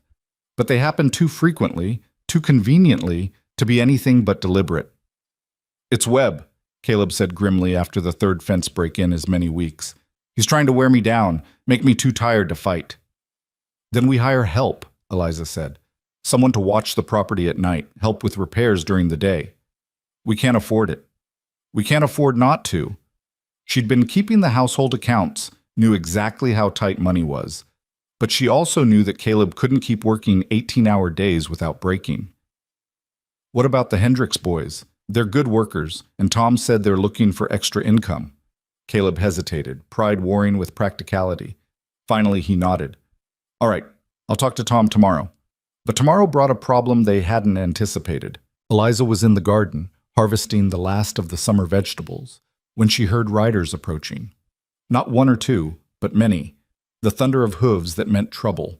She straightened, shading her eyes against the afternoon sun, and her blood ran cold. Marcus Webb was back, and this time he'd brought a sheriff's deputy. She ran for the house, shouting for Caleb, who came sprinting from the barn. They met in the yard just as Webb and his entourage pulled up, dust swirling around the horses' hooves. "Afternoon, Caleb," the deputy said, and there was genuine regret in his voice. "I'm sorry to bother you, but I've got a court order here. It says there's a legal dispute about your property boundaries, and until it's resolved, you're not allowed to make any improvements or alterations to the disputed land." "What disputed land?" Caleb demanded. "The survey proved my boundaries are legal." "That was one surveyor's opinion," Webb interjected smoothly. "I've hired my own surveyor, and he's found significant discrepancies. The court has ordered a neutral third party to settle the matter." "This is insane," Caleb said, snatching the paper from the deputy's hand. "How long is this going to take?" "Could be weeks. Could be months." The deputy looked genuinely uncomfortable. "But in the meantime, you need to cease all work on the western section of your property. That includes the pasture where you've been running your cattle." "That's my best grazing land. If I can't use it, I'll have to sell off half my herd just to keep the rest fed through winter." "That's unfortunate," Webb said, not bothering to hide his satisfaction. "But you understand, Caleb, this is about following the law, making sure everything is done properly and legally." Eliza saw Caleb's hands clench into fists, saw the rage building in his eyes, and stepped forward quickly before he could do something reckless. "We'll comply with the court order," she said firmly, "but we'll also be hiring our own lawyer to fight this, because everyone here knows this is harassment, pure and simple." Webb's gaze slid to her, cold and assessing. "Mrs. Stone, how lovely to see you again. Tell me, are you enjoying married life, or are you starting to regret tying yourself to a sinking ship?" "The only thing I regret," Eliza said clearly, "is that men like you exist. Men who use money and power to steal what they're too weak to earn, honestly." Webb's face flushed with anger. "Careful, Mrs. Stone. That mouth of yours could get you into trouble." "Is that a threat?" "It's a warning. Life on the frontier can be dangerous. Accidents happen. It would be a shame if something happened to you because you couldn't learn to stay quiet." Caleb moved like lightning, grabbing Webb by the collar and yanking him half out of his saddle. "You threatened my wife again," he snarled, "and court orders won't save you. Nothing will save you." "Caleb, let him go," the deputy said urgently. "Don't make this worse." For a terrible moment, Eliza thought Caleb wouldn't listen, thought he'd let his rage take control and give Webb exactly the ammunition he needed. But then Caleb shoved Webb back into his saddle, released him with clear disgust. "Get off my land," he said through gritted teeth. "All of you." Webb straightened his collar, his eyes glittering with malice. "We're going, Caleb, but we'll be back. Count on it." He turned his horse, paused. "Oh, and you might want to check your barn. I heard there was some smoke coming from that direction earlier. Would be terrible if something happened to it." They rode off, leaving Caleb and Eliza staring after them in shock. Then Caleb ran for the barn, Eliza right behind him. Inside, they found what Webb had meant them to find. In the far corner, hidden behind stacked hay bales, someone had set a small fire. It was barely smoldering, more smoke than flame, clearly designed to be discovered before it caused real damage. A warning. A demonstration of how vulnerable they were. Caleb put it out with grim efficiency, then stood staring at the charred wood, his fists clenched so tight his knuckles were white. "He's going to keep escalating," he said flatly. "Fences, scattered cattle, that was just the beginning. Now he's shown he can strike at the heart of the ranch whenever he wants." "Then we fight back," Eliza said fiercely. "We go to the sheriff, file charges for arson and harassment. We get a lawyer and challenge this ridiculous court order. We don't give up, Caleb. We don't let him win." "And if fighting back means putting you in danger?" Caleb turned to her, anguish written across his face. "Did you hear what he said? He threatened you, Eliza. Threatened my wife. What if next time it's not a warning fire? What if he decides the best way to hurt me is to hurt you? Then we'll deal with it together." She grabbed his hands, held tight. "I knew what I was getting into when I married you. I knew about Webb, about the fight ahead, and I chose this anyway. I chose you. I chose us. And I'm not backing down just because he's trying to scare us." Caleb pulled her close, buried his face in her hair. "I can't lose you," he whispered. "I only just found you. I can't lose you." "You won't. We're stronger than he is, Caleb. We have something he'll never understand. We have each other. And that's worth fighting for." They stood there in the damaged barn, holding each other while smoke still hung in the air, and made a silent vow. They would fight. They would survive. They would win. Because giving up wasn't an option. Not when they'd finally found something worth holding on to. The next morning, Caleb rode to town and came back with a lawyer, a sharp-eyed woman named Catherine Miller who'd handled land disputes throughout the territory. She listened to their story with careful attention, asked pointed questions, and finally nodded. "Webb is using the legal system as a weapon," she said bluntly. "But two can play that game. I'll file a counterclaim, demand an immediate hearing, and call for sanctions against him for filing frivolous disputes. It won't be cheap, and it won't be quick, but we can beat this." "How much?" Caleb asked. When she named her fee, Eliza saw him blanch. It was more than they had, more than they could easily get. But Catherine saw his expression and smiled slightly. "I'm willing to work on contingency for part of it. If we win, you pay the full fee. If we lose, you pay half. Either way, we fight." "Why would you do that?" Eliza asked. "Because I've dealt with Marcus Webb before. He tried to cheat a widow out of her property 3 years ago, and I stopped him. He's a bully and a thief, and I don't like bullies." Catherine's eyes were hard as flint. "Besides, I believe in fighting for what's right. And this is right." Caleb extended his hand. "You've got a deal, Miss Miller." Over the next few weeks, Catherine worked tirelessly on their behalf, while Caleb and Eliza prepared for the worst. They moved the cattle to the eastern pasture, away from the disputed land. They reinforced the barn, installed better locks, and kept the rifle loaded and close at hand. Tom Hendrick's sons took turns watching the property at night, paid with what little Caleb could spare, plus the promise of future employment once the dispute was settled. And through it all, Caleb and Eliza held on to each other. On the darkest nights, when worry threatened to overwhelm them, they'd sit on the porch and talk about the future they were fighting for, about children who'd run through these fields, about growing old together in the house they'd built with their own hands and hearts, about legacy and love and refusing to let fear win. The hearing was set for early October, just before the first snows. They rode into town together, Eliza in her best dress, Caleb in the suit he'd worn to their wedding.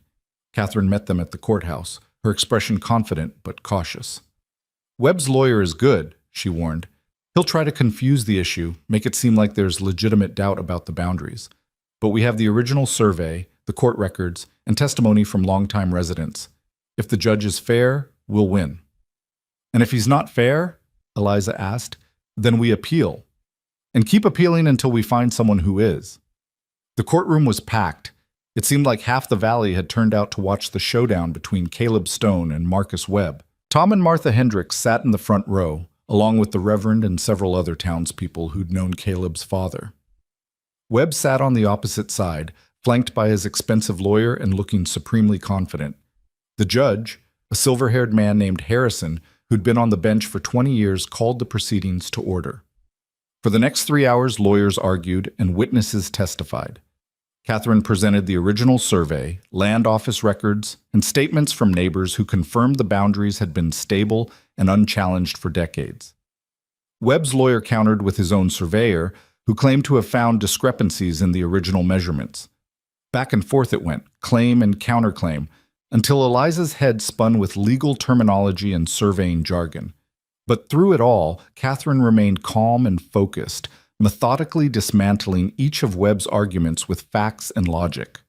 Finally, Judge Harrison held up his hand for silence. "I've heard enough," he said. "Mr. Webb, your claim of boundary discrepancies is based on a single surveyor's opinion that contradicts not only the original survey, but also 2 subsequent confirmations. You've provided no historical evidence, no witness testimony, and no documentation to support your position. This appears to be, as Mrs. Miller has suggested, an attempt to use the legal system to harass Mr. Stone into selling his property." Webb's face went purple with rage, but he stayed silent. "Therefore," Judge Harrison continued, "I'm ruling in favor of Caleb Stone. The original boundaries stand. The court order restricting his use of the land is hereby lifted. Furthermore, I'm sanctioning Mr. Webb for filing a frivolous claim and ordering him to pay Mr. Stone's legal fees." He banged his gavel. "This matter is closed." The courtroom erupted. Tom Hendricks let out a whoop of joy. Martha was crying and laughing at the same time. Catherine smiled with quiet satisfaction. And Caleb turned to Eliza, pulled her into his arms, and held her so tight she could barely breathe. "We won," he whispered against her hair. "We actually won." "Of course we did," Eliza said, tears streaming down her face. "I told you we would." But across the courtroom, Marcus Webb was staring at them with such pure hatred that Eliza's joy faltered. This wasn't over.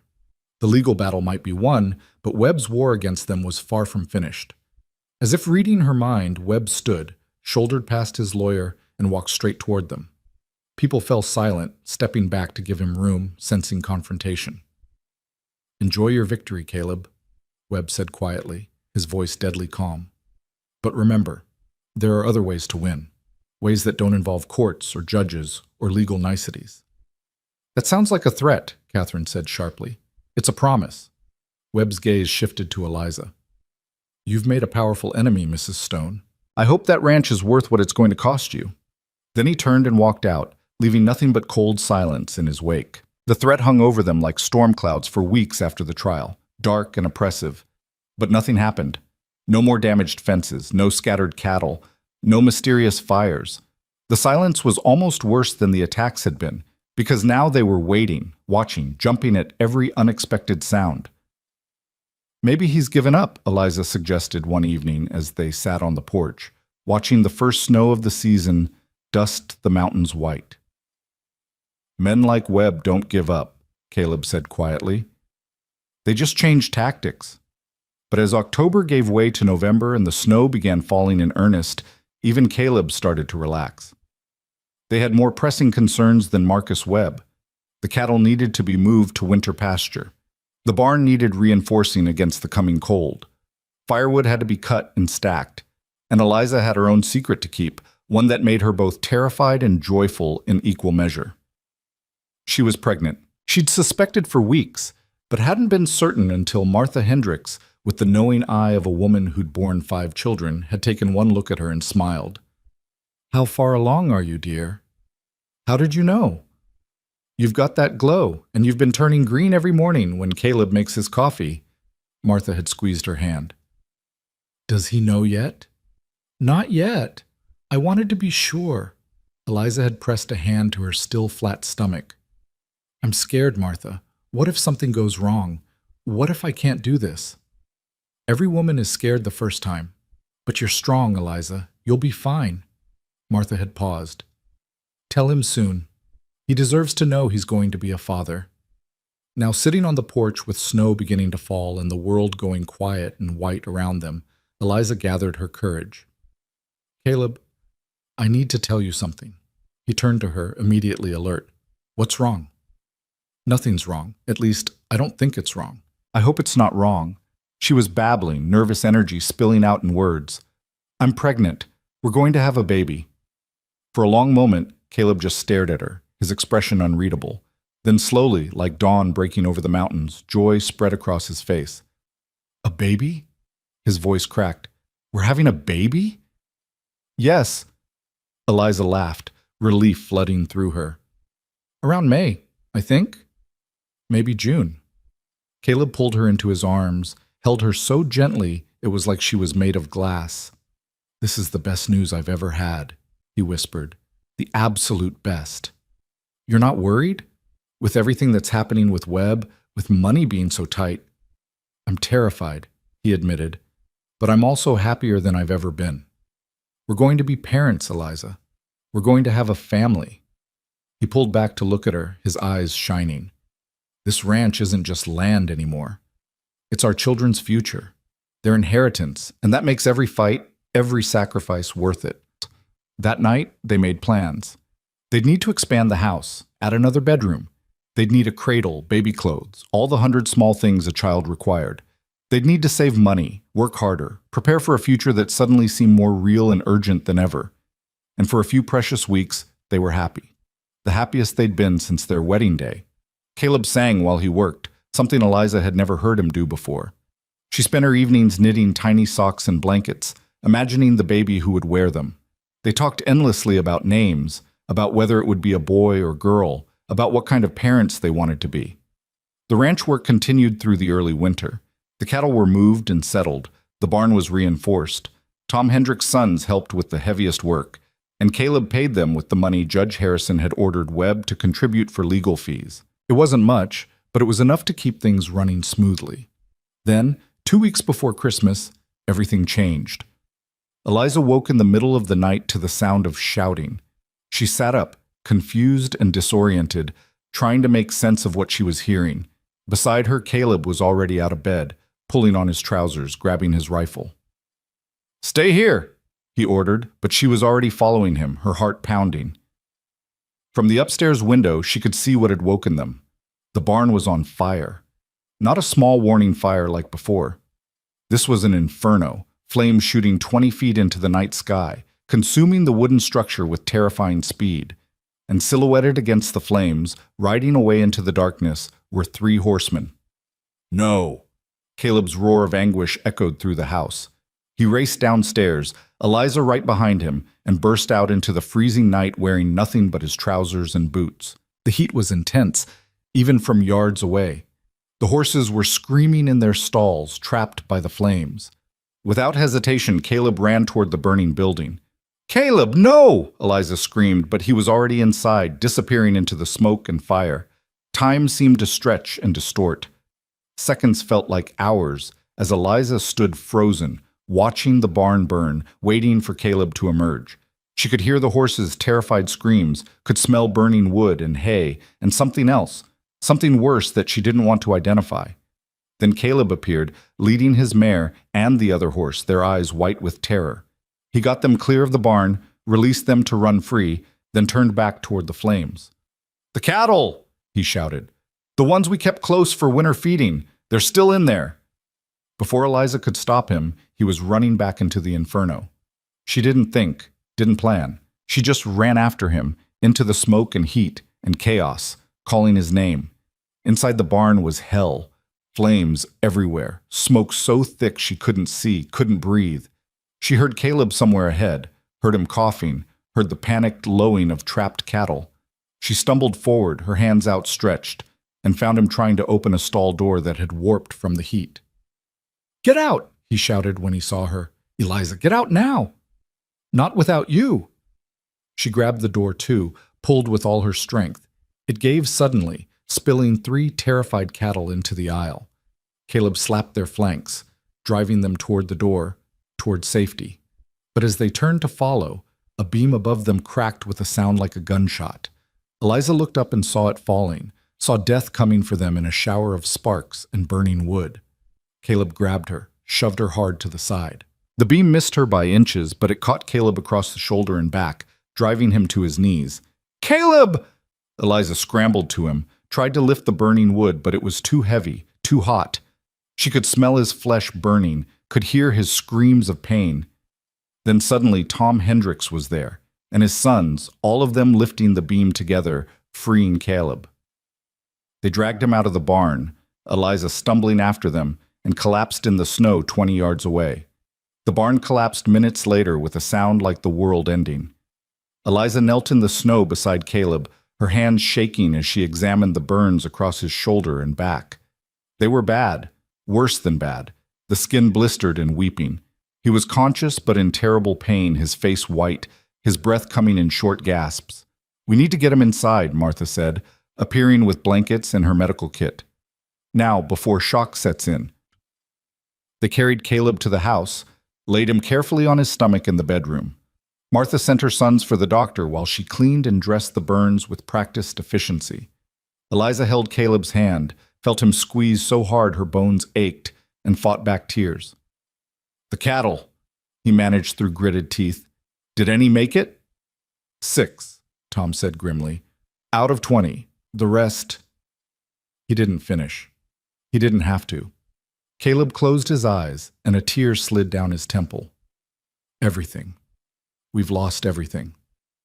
"We haven't lost each other," Eliza said fiercely. "We're alive. That's what matters." But even as she said it, she felt something wet and warm between her legs. She looked down and saw blood soaking through her nightgown, spreading across the sheet beneath her. "Martha," she whispered, terror closing her throat. "Something's wrong." Martha saw the blood and went pale. "Tom, get her to the other bedroom. Now." The rest of that night blurred into a nightmare of pain and fear. The doctor arrived just after dawn, examined Caleb's burns, and pronounced them serious but survivable with proper care. Then he examined Eliza and delivered the news that broke her heart into pieces. She'd lost the baby. The doctor said it was the smoke, the stress, the physical exertion of running into a burning building. He said it happened sometimes, especially in early pregnancy. He said she'd be able to have other children, that she was young and strong. But none of it mattered. All Eliza could think about was the baby she'd never hold, the child she and Caleb had planned for, dreamed about, loved before it had even been born. She lay in bed, staring at the ceiling, feeling hollowed out and empty. In the next room, she could hear Caleb groaning in pain as Martha changed his bandages. The smell of smoke still hung in the air, and outside, the ruins of the barn smoldered, sending up thin columns of gray smoke that stained the white snow like tears. They'd lost the barn, lost most of the cattle, lost their baby. And all because Marcus Webb couldn't stand to lose. The realization crystallized into something hard and sharp in Eliza's chest. This wasn't over. Webb had won this round, had hurt them in ways that would take years to recover from. But she'd be damned if she let him win the war. 3 days passed before Caleb was strong enough to sit up. 3 days before Eliza could get out of bed without bleeding. 3 days of pain and grief and slow, awful healing. Tom Hendricks had organized the neighbors to help. They'd rounded up the surviving cattle, built a temporary shelter from salvaged lumber, brought food and supplies. The whole valley had heard what happened, and even those who'd been neutral before were outraged now. "Everyone knows it was Webb," Tom said quietly when he visited. 3 witnesses saw riders fleeing the scene. One of them recognized the paint horse Webb always rides. "Can we prove it?" Caleb asked, his voice rough from smoke inhalation. "Not in court. The witnesses were too far away to swear to identities. But everyone knows, and Webb's made himself a lot of enemies with this." "Good," Eliza said flatly. "I hope he chokes on his own hatred." She'd changed in those 3 days. The woman who'd arrived in Silver Creek 8 months ago, hopeful, naive, desperate for a fresh start, was gone. In her place was someone harder, someone who'd learned that survival sometimes meant fighting dirty. When Caleb was finally able to walk, they stood together in the snow, looking at the ruins of the barn. Nothing remained but charred timbers and ash, a black scar on the white landscape. "We'll rebuild," Caleb said quietly. "It'll take time, but we'll rebuild." "With what money?" Eliza asked, not cruelly, just honestly. "We lost the cattle that were supposed to get us through winter. We lost the barn that protected them. We've got medical bills and loan payments and supplies to buy." She turned to him. Caleb, we're ruined. We're not ruined. We're still here. We're still breathing. He pulled her close, careful of his bandaged back. I know it seems impossible right now, but we survived, Eliza. And as long as we're alive, we can fight back. How? Webb has already taken everything he can from us. What's left to fight with? Caleb was quiet for a long moment. Then he said, Information, leverage, the one thing Webb doesn't think we have. He looked at her. I've been thinking, Webb is desperate to get this land, so desperate he's willing to commit arson and possibly murder. That level of desperation suggests there's something here worth more than just grazing land and water access. Like what? I don't know, but I'm going to find out. His expression hardened. And when I do, I'm going to make sure Marcus Webb regrets the day he ever heard the name Stone. Over the next few weeks, while Caleb healed and Eliza slowly regained her strength, they began to investigate. Caleb rode into town whenever he was strong enough, talking to old-timers, checking land office records, asking questions. Eliza wrote letters to Philadelphia, to people who knew about mining and minerals, asking about the geology of Colorado, about what might make land valuable beyond its surface use. Christmas came and went, quiet and somber. They couldn't afford celebrations, couldn't afford anything beyond basic survival. But on Christmas morning, Martha Hendricks arrived with a basket of food and a small package wrapped in brown paper. This is from the neighbors, she said. Everyone contributed what they could. It's not much, but we wanted you to know you're not alone. Inside the package was money, nearly $300 scraped together from families who had little to spare themselves. Eliza burst into tears, overwhelmed by the kindness, by the reminder that they had friends in this valley, allies who believed in them. Tell them thank you, she managed. Tell them we'll pay it back someday.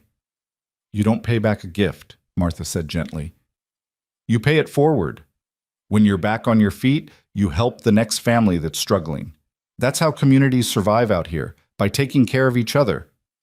The money allowed them to buy feed for the surviving cattle, to purchase lumber for repairs, to pay the doctor's bills. It wasn't enough to rebuild completely, but it was enough to survive the winter. And that was all they needed right now, time to heal, time to plan, time to find the weapon they needed to destroy Marcus Webb once and for all. The answer came in late January, buried in a letter from an old college friend of Eliza's father who worked for a mining company. Interesting you should ask about that area of Colorado, the letter read. There have been rumors for years about silver deposits in the mountains west of Silver Creek. Nothing confirmed, but enough geological indicators that several companies have tried to acquire exploration rights. So far, all the land is in private hands, making large-scale prospecting difficult. If your ranch sits on the right geological formation, it could be sitting on a fortune. Eliza read the letter 3 times, her heart pounding. Then she ran to find Caleb, who was in the makeshift barn feeding the horses. Silver, she said breathlessly. That's what Webb wants. There might be silver under our land. Caleb took the letter, read it carefully. That would explain everything. Why he's been so desperate to buy me out. Why he was willing to risk arson. If there's a major silver deposit here, we're not talking about a ranch worth a few $1,000s. We're talking about a potential fortune. So what do? We confirm it, and then we make damn sure Marcus Webb never gets his hands on it. Caleb's smile was sharp as a blade. I know a geologist in Denver owes me a favor from years back. I'll write to him, see if he'll come out and do a survey. Quietly, so Webb doesn't find out what we're doing. And if he confirms there's silver, then we file our own mining claim. Beat Webb to it. Use the mineral rights as leverage to make sure he can never touch this land again. Caleb pulled her close. We're going to win, Eliza. We're going to take everything he wanted and make it ours. For the first time since the fire, Eliza felt hope kindle in her chest. They'd been knocked down, beaten, stripped of almost everything they had, but they were still standing, and they were about to fight back. The geologist arrived in early February, a cheerful man named Robert Chen who'd studied mining engineering at university back east before heading west to seek his fortune. He spent a week surveying the land, taking samples, studying rock formations. When he finally delivered his verdict, sitting at their kitchen table with maps spread out before him, his eyes were gleaming with excitement. You're sitting on one of the richest silver veins I've ever seen, he said. It runs under this entire section of your property, probably extending onto Webb's land as well. Based on my preliminary analysis, we're talking about millions of dollars worth of silver." Caleb and Eliza looked at each other, stunned. "Millions?" Eliza whispered. "At minimum. Possibly tens of millions, depending on how deep the vein goes." Robert pointed to his maps. "The interesting thing is, the richest part of the vein appears to be directly under your ranch. Webb's land probably has some silver, but the real mother lode is here." "No wonder he's been trying to steal it," Caleb said grimly. "He knows, or at least he suspects strongly enough to take extreme measures." Robert folded his maps. "My advice? File your mining claim immediately. Today, if possible. Once it's on record, Webb can't touch it. He'll have to negotiate with you if he wants access to the silver under his own land, since the vein runs through both properties." "We'll go to the land office first thing tomorrow," Caleb said. "Robert, I can't thank you enough." "Thank me by cutting me in on a percentage when you start mining," Robert said with a grin. "I could use a steady income instead of chasing prospecting jobs." They shook on it, and Robert left with a promise to return in the spring to help them plan the mining operation. That night, Caleb and Eliza barely slept. They lay in bed, holding each other, talking in excited whispers about the future that had suddenly opened before them. "We could rebuild the barn," Eliza said. "A bigger one, better than before. We could expand the house, hire proper ranch hands, buy more cattle." "We could do more than that," Caleb said. "We could build a real legacy, set aside money for our children." He stopped, the pain of loss still fresh. "We'll have children," Eliza said firmly. "Maybe not the one we lost, but there will be others, and they'll inherit a ranch that's truly prosperous, truly secure." "I want to do something else too," Caleb said slowly. "I want to help the valley. Use some of the money to build a school, maybe a hospital. Make sure what Webb did to us never happens to another family, because they can't afford to fight back." Eliza kissed him, tasting salt from tears she hadn't realized were falling. "You're a good man, Caleb Stone. The best man I've ever known." They rode to the land office the next morning, the claim papers carefully prepared and signed. The clerk processed them with routine efficiency, stamping them official and entering them into the record book. Just like that, the silver under their land was legally theirs. They were walking out of the land office when they ran directly into Marcus Webb. He took one look at their faces, at the papers in Caleb's hand, and his expression went from surprise to fury in seconds. "You filed a mining claim," he said flatly. "We did. It's all legal and recorded." Caleb met his gaze steadily. "The silver under our land belongs to us now, Webb, and there's not a damn thing you can do about it." Webb's hands clenched into fists. "You have no idea what you've done." "Actually, I do. I've secured my family's future. I've made sure you can never steal what's ours." Caleb stepped closer. "And here's the interesting part, Webb. That silver vein runs under your land too. But since the richest part is under my property, you'll need my permission to access it. You'll need to negotiate with me, work with me, probably cut me in on your profits if you want to mine your own land." Understanding dawned on Webb's face, followed by rage so pure it was almost palpable. "You've got two choices," Caleb continued calmly. "You can work with us, split the profits fairly, and we all get rich. Or you can keep fighting, keep trying to destroy us, and end up with nothing while we mine our portion and become wealthy beyond your wildest dreams." He paused. "Your choice, Webb. But choose wisely, because this offer expires the moment we walk out of here." Webb stood there, his whole body vibrating with fury, and for a moment Eliza thought he might actually attack them right there on the street. But then his lawyer appeared, whispered urgently in his ear, and Webb's expression shifted from rage to cold calculation. "You'll regret this," he said quietly. "Both of you." "The only thing I regret," Caleb said, "is not figuring this out sooner. Now, if you'll excuse us, my wife and I have a ranch to run." They walked away, leaving Webb standing there in the street, and Eliza felt something she hadn't felt in months. Victory. Sweet, clean, undeniable victory. The news spread through the valley like wildfire. The Stones had struck silver. The same couple who'd lost everything in a suspicious fire were now sitting on a fortune. And Marcus Webb, the man everyone knew was responsible for that fire, had been outmaneuvered and left with nothing. The shift was immediate and dramatic. Suddenly, people who'd been too afraid to speak out against Webb found their courage. The sheriff reopened the investigation into the barn fire, armed with new witness statements and renewed determination. And Webb, facing potential criminal charges and watching his dreams of easy wealth slip away, finally realized he'd lost. He came to the ranch 1 week later, alone, his hat in his hands. Caleb met him on the porch, rifle within easy reach but not raised. Eliza stood beside him, her hand in his, united. "I'm here to make a deal," Webb said without preamble. "A fair one. We survey the vein together, determine where it runs. We each mine our own portions, but we share infrastructure costs and split any profits from the overlapping sections. No more fighting, no more sabotage, just business." "Why should we trust you?" Eliza asked. "Because I'm done," Webb said tiredly, and for the first time he looked his age. "I made mistakes, did things I'm not proud of, but I'm smart enough to know when I'm beaten. You've won, Stone.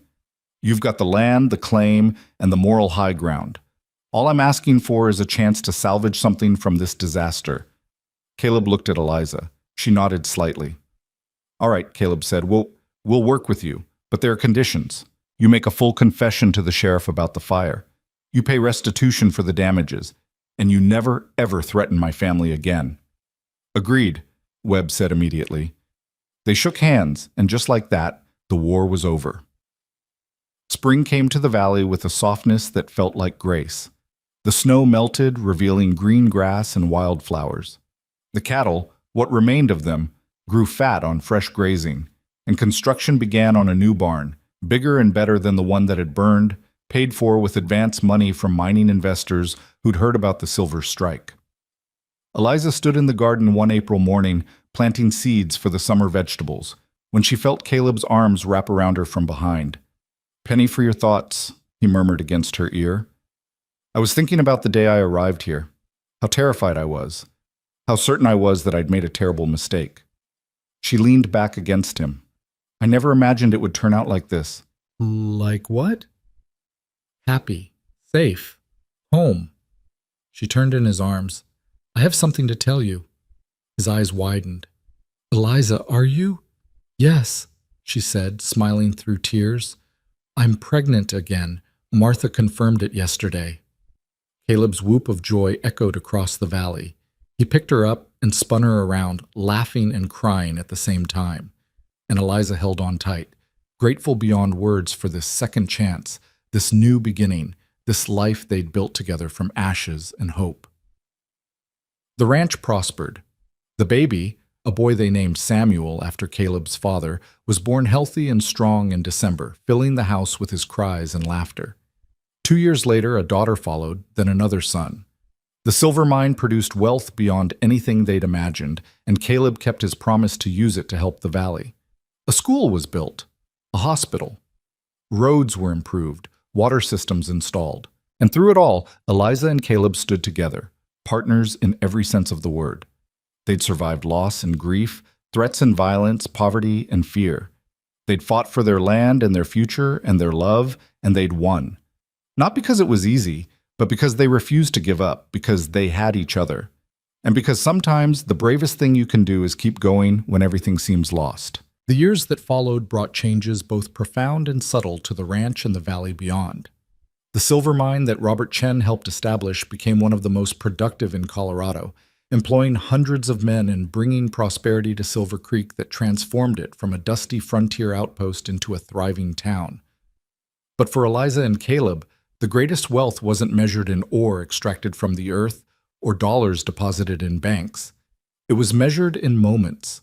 Moments like watching Samuel take his first steps across the porch, where his parents had fallen in love.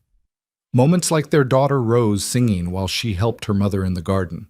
Moments like their youngest, Daniel, learning to ride on the same mare that had carried Eliza to the ranch all those years ago.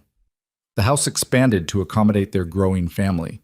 What had once been a lonely bachelor's dwelling became a home filled with the chaos and joy of children, with muddy boots left by the door and toys scattered across the floor and laughter echoing through rooms that had known nothing but silence for too long.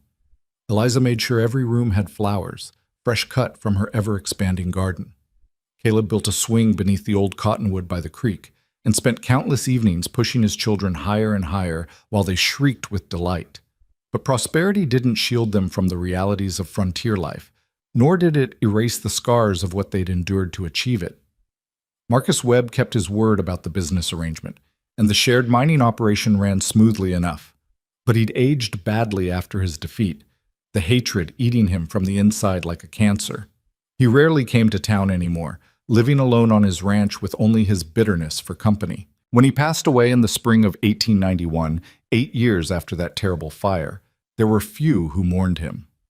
Caleb and Eliza attended the funeral out of duty rather than grief, standing at the back of the small gathering while the minister spoke empty words about a man few had liked and fewer would miss. "Do you feel anything?" Eliza asked quietly as they watched Webb's coffin being lowered into the ground. "Relief," Caleb admitted, "that he can't hurt us anymore, that our children will never know him as the threat he once was." He paused, and maybe a little sadness. He could have been a good man if he'd chosen differently, but he let greed and pride destroy him. "That was his choice," Eliza said firmly. "We all make choices, Caleb. He made his, and we made ours. The difference is we chose love over hate, partnership over conquest." They walked away from the grave and never looked back. The children grew with the kind of speed that made Eliza's heart ache with bittersweet joy. Samuel, serious and studious, showed an early aptitude for business and mathematics. By the time he was 12, he was helping Caleb manage the ranch accounts and the mining operations books. Rose inherited her mother's practical creativity, designing improved irrigation systems for the garden and sketching plans for expanding the cattle operation. And Daniel, wild and fearless, seemed born to the ranching life, happiest when he was on horseback chasing cattle across the valley. "They're going to do great things," Martha Hendricks said one afternoon, watching the children play while she and Eliza sat on the porch shelling peas. Martha was older now, her hair completely white, but her eyes were still sharp and kind. "I hope so," Eliza said. "But mostly, I hope they're happy, that they find what Caleb and I found, someone to love, work that matters, a place to call home. You've given them a good foundation for all of that." Martha smiled. "You know, when you first arrived, I had my doubts. City girl, no family, coming all this way for a job. I thought you'd be gone within a month." "I almost was. That first night, lying in that dusty bedroom, I seriously considered catching the next train back to Philadelphia." Eliza laughed at the memory. "What stopped me was realizing I had nothing to go back to. Here, at least, I had possibility. And you seized that possibility with both hands." Martha squeezed Eliza's arm. "You've made a real difference in this valley, dear. Not just with the mine and the jobs and the money you've donated to schools and hospitals. You've shown people what's possible when you refuse to give up, when you fight for what matters." The words stayed with Eliza long after Martha had gone home. That evening, as she prepared supper while Caleb worked with Samuel on his studies and Rose helped Daniel with his reading, she looked around at the life she'd built and felt overwhelming gratitude. Not for the wealth or the success, but for this: the ordinary magic of family dinners and homework help and children's laughter. This was what she'd been searching for when she'd boarded that train 15 years ago. Not riches or adventure, but belonging, purpose, love. The 20th anniversary of their wedding arrived on a crisp spring morning in 1903. Caleb woke Eliza before dawn, his eyes bright with mischief. "Come with me," he said. "I have something to show you." "Caleb Stone, it's barely light out. Trust me." She followed him outside, wrapped in a shawl against the morning chill, and found 2 horses saddled and waiting.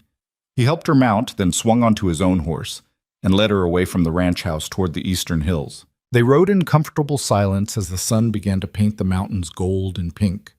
Birds sang their dawn chorus, and deer grazed peacefully in the meadows, barely lifting their heads as the horses passed. When they reached the top of the highest hill on their property, Caleb dismounted and helped Eliza down. "Look," he said simply. She turned, and her breath caught. From this vantage point, she could see the entire valley spread out below them. The ranch house, expanded and prosperous, smoke rising from its chimneys. The new barn, larger and finer than the one that had burned. The cattle grazing peacefully in pastures bordered by sturdy fences. The silver mine in the distance, its operations hidden, but its prosperity evident in the well-maintained buildings and infrastructure. Beyond it all, the town of Silver Creek had grown into something substantial, a real community with schools and churches, shops and homes, a place where families could build futures. 20 years ago, I stood on this hill alone, Caleb said quietly. My father had just died, and I was looking at a ranch that was falling apart because I didn't know how to run it by myself. I was lonely and lost, and convinced I'd end up like him, working myself to death with nothing to show for it, but land that would probably end up sold for debts. He took her hand. Then you arrived, and everything changed. We changed it together, Eliza corrected. No. You changed me first. You made me believe in possibility again. You made this house a home, this ranch a legacy worth fighting for. You gave me children, gave me hope, gave me a reason to keep going even when everything seemed lost. His voice roughened with emotion. Every good thing in my life started the day you stepped off that train. Eliza turned to face him, tears streaming down her cheeks. I was so scared that day. Scared I'd made a terrible mistake, scared I'd never find a place where I belonged. But you gave me that place. You gave me everything I'd ever dreamed of, and so much more. They held each other as the sun rose higher, warming the valley, chasing away the last shadows of night. And Eliza thought about the telegram that had brought her here, the simple words that had changed her life. Housekeeper needed, room and board, wire reply. She'd needed so much more than room and board, though she hadn't known it then. She'd needed family, she'd needed love, she'd needed home, and she'd found it all. The celebration that evening brought together everyone who mattered to them. Tom and Martha Hendricks, older now but still vital. Robert Chen and his wife, who'd moved to Silver Creek permanently to manage the mining operations. Catherine Miller, the lawyer who'd saved their ranch, now semi-retired but still sharp as ever. Neighbors and friends, some who'd known them from the beginning, and others who'd come to the valley in the years of prosperity that followed the mine's success. The children had decorated the house with wildflowers and ribbons, had helped prepare a feast that groaned the dining table. Samuel proposed a toast with the solemn gravity of his 19 years, speaking about parents who'd taught him that integrity mattered more than wealth, and that love was the foundation of everything worthwhile. Rose sang a song she'd written for the occasion, her voice clear and sweet. And Daniel, only 12 but already showing signs of the man he'd become, simply hugged his parents and said, "You two are what I want to be when I grow up, together and happy."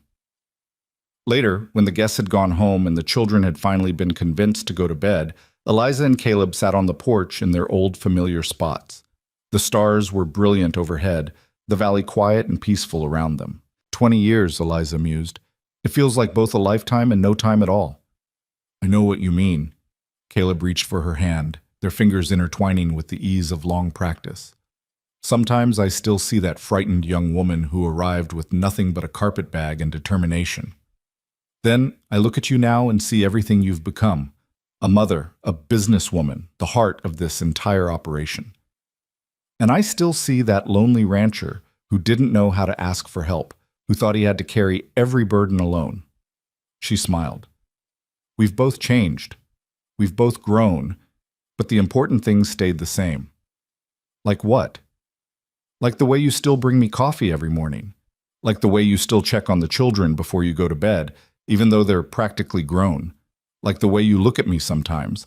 Like I'm the most amazing thing you've ever seen, even though I'm 42 years old with gray in my hair and wrinkles around my eyes. You're still the most beautiful woman I've ever known, Caleb said simply. More beautiful now than the day we married, because now I know what you're made of. Steel and silk, strength and softness, all woven together. They sat in comfortable silence, watching the moon rise over the mountains, and Eliza thought about all the nights they'd spent like this over the years. Nights when the children were babies and they were exhausted but content. Nights when they were fighting to save the ranch and drew strength from each other. Nights when they planned and dreamed and built the future they were now living. Do you have any regrets? She asked suddenly. Caleb considered the question carefully. I regret the baby we lost in the fire. I regret that we had to fight as hard as we did just to keep what was ours. I regret that our children grew up knowing their father had enemies. He paused. But do I regret marrying you after knowing you only 4 months? Do I regret bringing you to this wild, dangerous place? Do I regret any moment we've spent together? He turned to look at her, not for a single second. Good, Eliza said softly, because neither do I. The years continued to pass, marked by the steady rhythm of seasons and the milestones that defined a life well lived. Samuel went east to study business at university, then returned to help manage the mining operations with the same careful intelligence he'd shown as a boy. He married a school teacher from Denver, a woman as practical and warm as his mother, and gave Eliza and Caleb their first grandchild, a granddaughter they named Eliza, whose laugh reminded everyone of her grandmother. Rose surprised them all by becoming a civil engineer, one of the first women in the state to do so. She designed irrigation systems and bridges, applying her mathematical mind to practical problems that helped the valley continue to prosper. She never married, claiming she was too busy building the future to worry about building a family, but she was surrounded by friends and meaningful work and seemed entirely content. Daniel took over the day-to-day ranching operations when Caleb's back finally gave out from years of hard labor. He ran the cattle operation with the same love for the land that his grandfather and father had shown, expanding it carefully while always keeping sustainability in mind. He married a rancher's daughter from the next valley over, and their children, 3 boys as wild and fearless as their father, filled the ranch with the same energy and chaos that had defined Daniel's own childhood. The mine eventually played out, as all mines do, but by then the Stone family had diversified their investments. They owned land throughout the valley, had stakes in railroads and banks, had built a legacy that would last for generations. But more important than the money was what they'd built with it. Schools that gave children opportunities their parents had never had, hospitals that saved lives, infrastructure that transformed the valley into a place where families could thrive. Eliza never forgot what it felt like to arrive with nothing, so she made sure that others who came to the valley desperate and hoping would find a community ready to help them succeed. She established a fund to help new settlers buy land and equipment. She hired young women who needed work, trained them, gave them the same chance someone had once given her.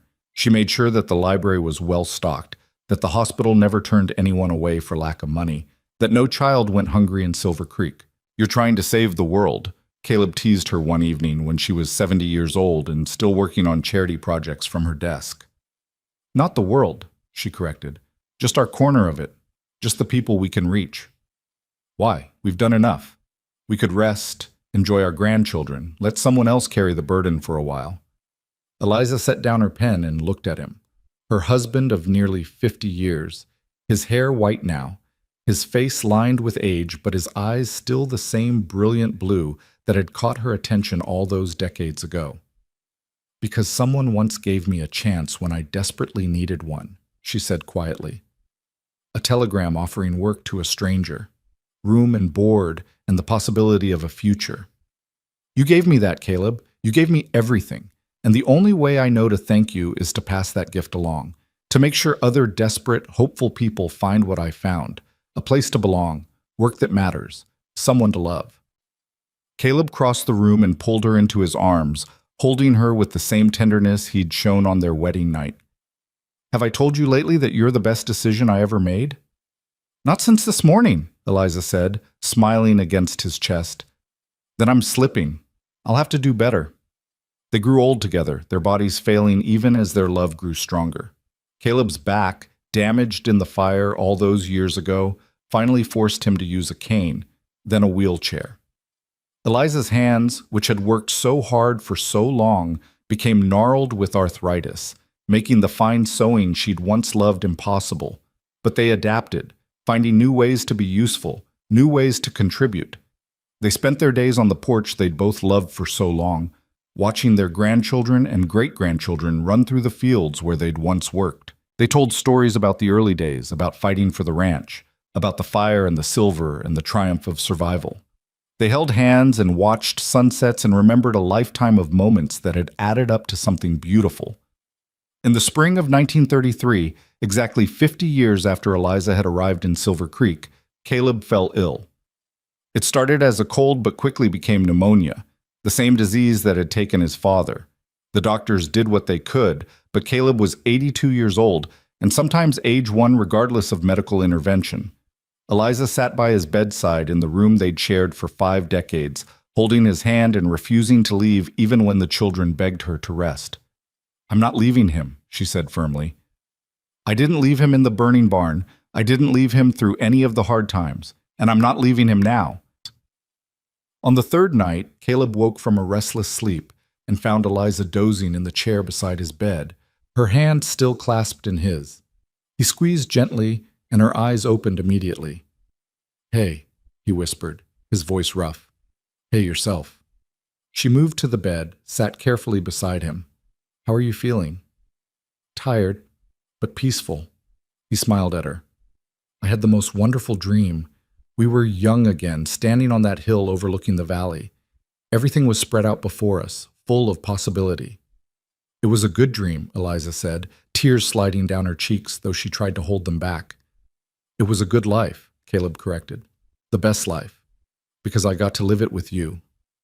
His hand tightened on hers.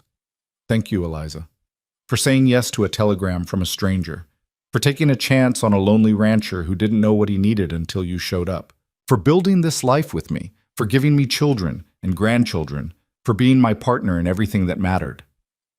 "Thank you for seeing me," Eliza whispered, "for seeing who I really was, not just who I appeared to be, for giving me a home and a family and a purpose, for loving me every single day for 50 years.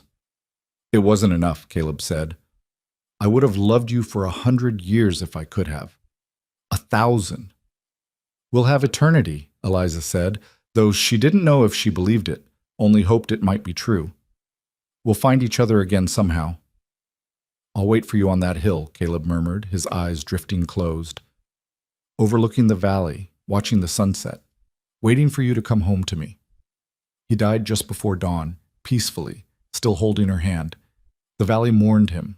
Hundreds came to the funeral, people whose lives he'd touched, whose futures he'd helped secure, who remembered the young rancher who'd fought to save his land and ended up building a legacy that benefited them all.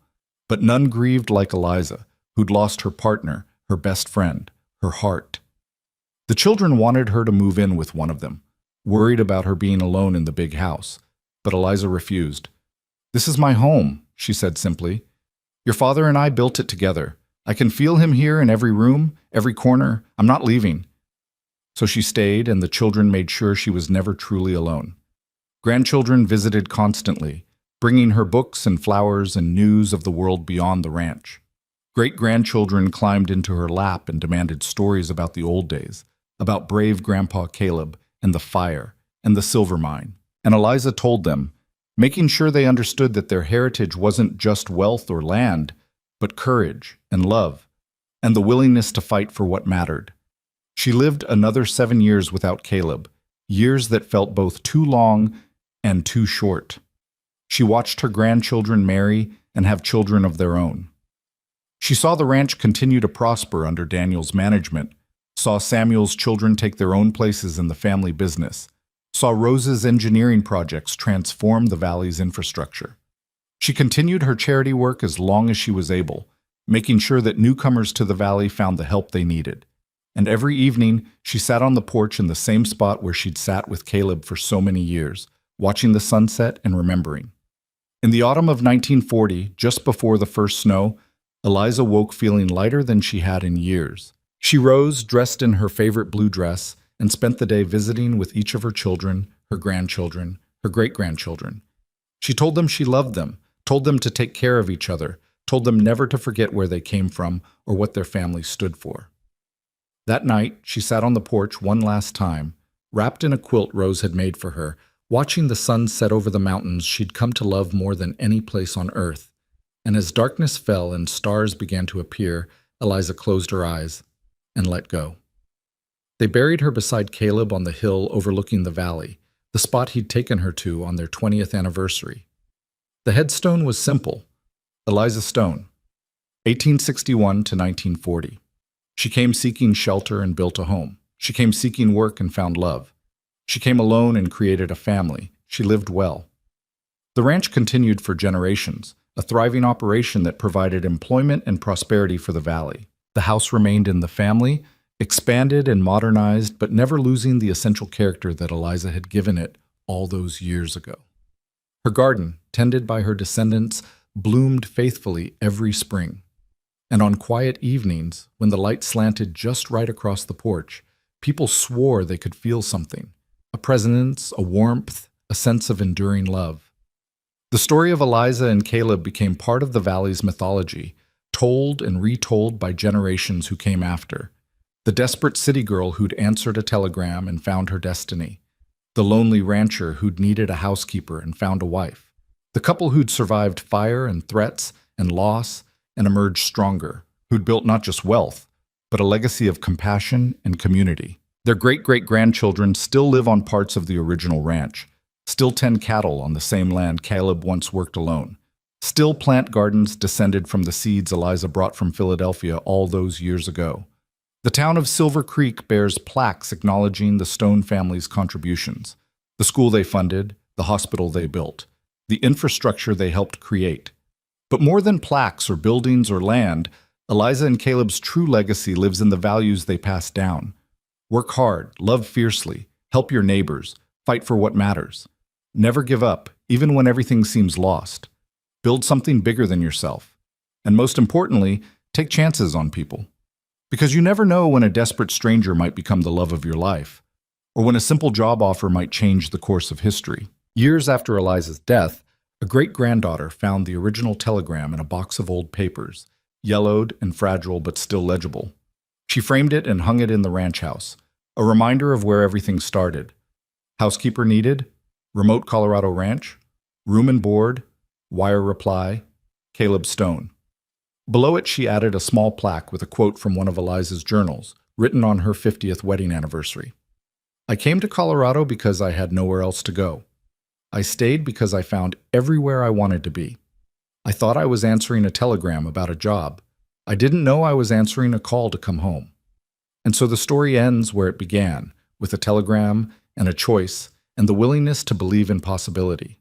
Eliza Hart had boarded a train into the unknown with nothing but courage and desperation. She'd found a partner who valued her strength, work that gave her purpose, and a place where she finally, completely belonged. She'd found home, and in finding it, she'd created a legacy that would echo through generations, a testament to the transformative power of love, courage, and refusing to give up even when the world seemed determined to break you. The ranch still stands, a monument to two people who dared to hope, who fought to survive, and who built something beautiful from the ashes of loss and the foundation of love. And on clear evenings, when the sunset paints the mountains gold and the valley grows quiet and peaceful, you can almost feel them there, Eliza and Caleb, together still, watching over the land they loved and the family they created, forever young, forever in love, forever home.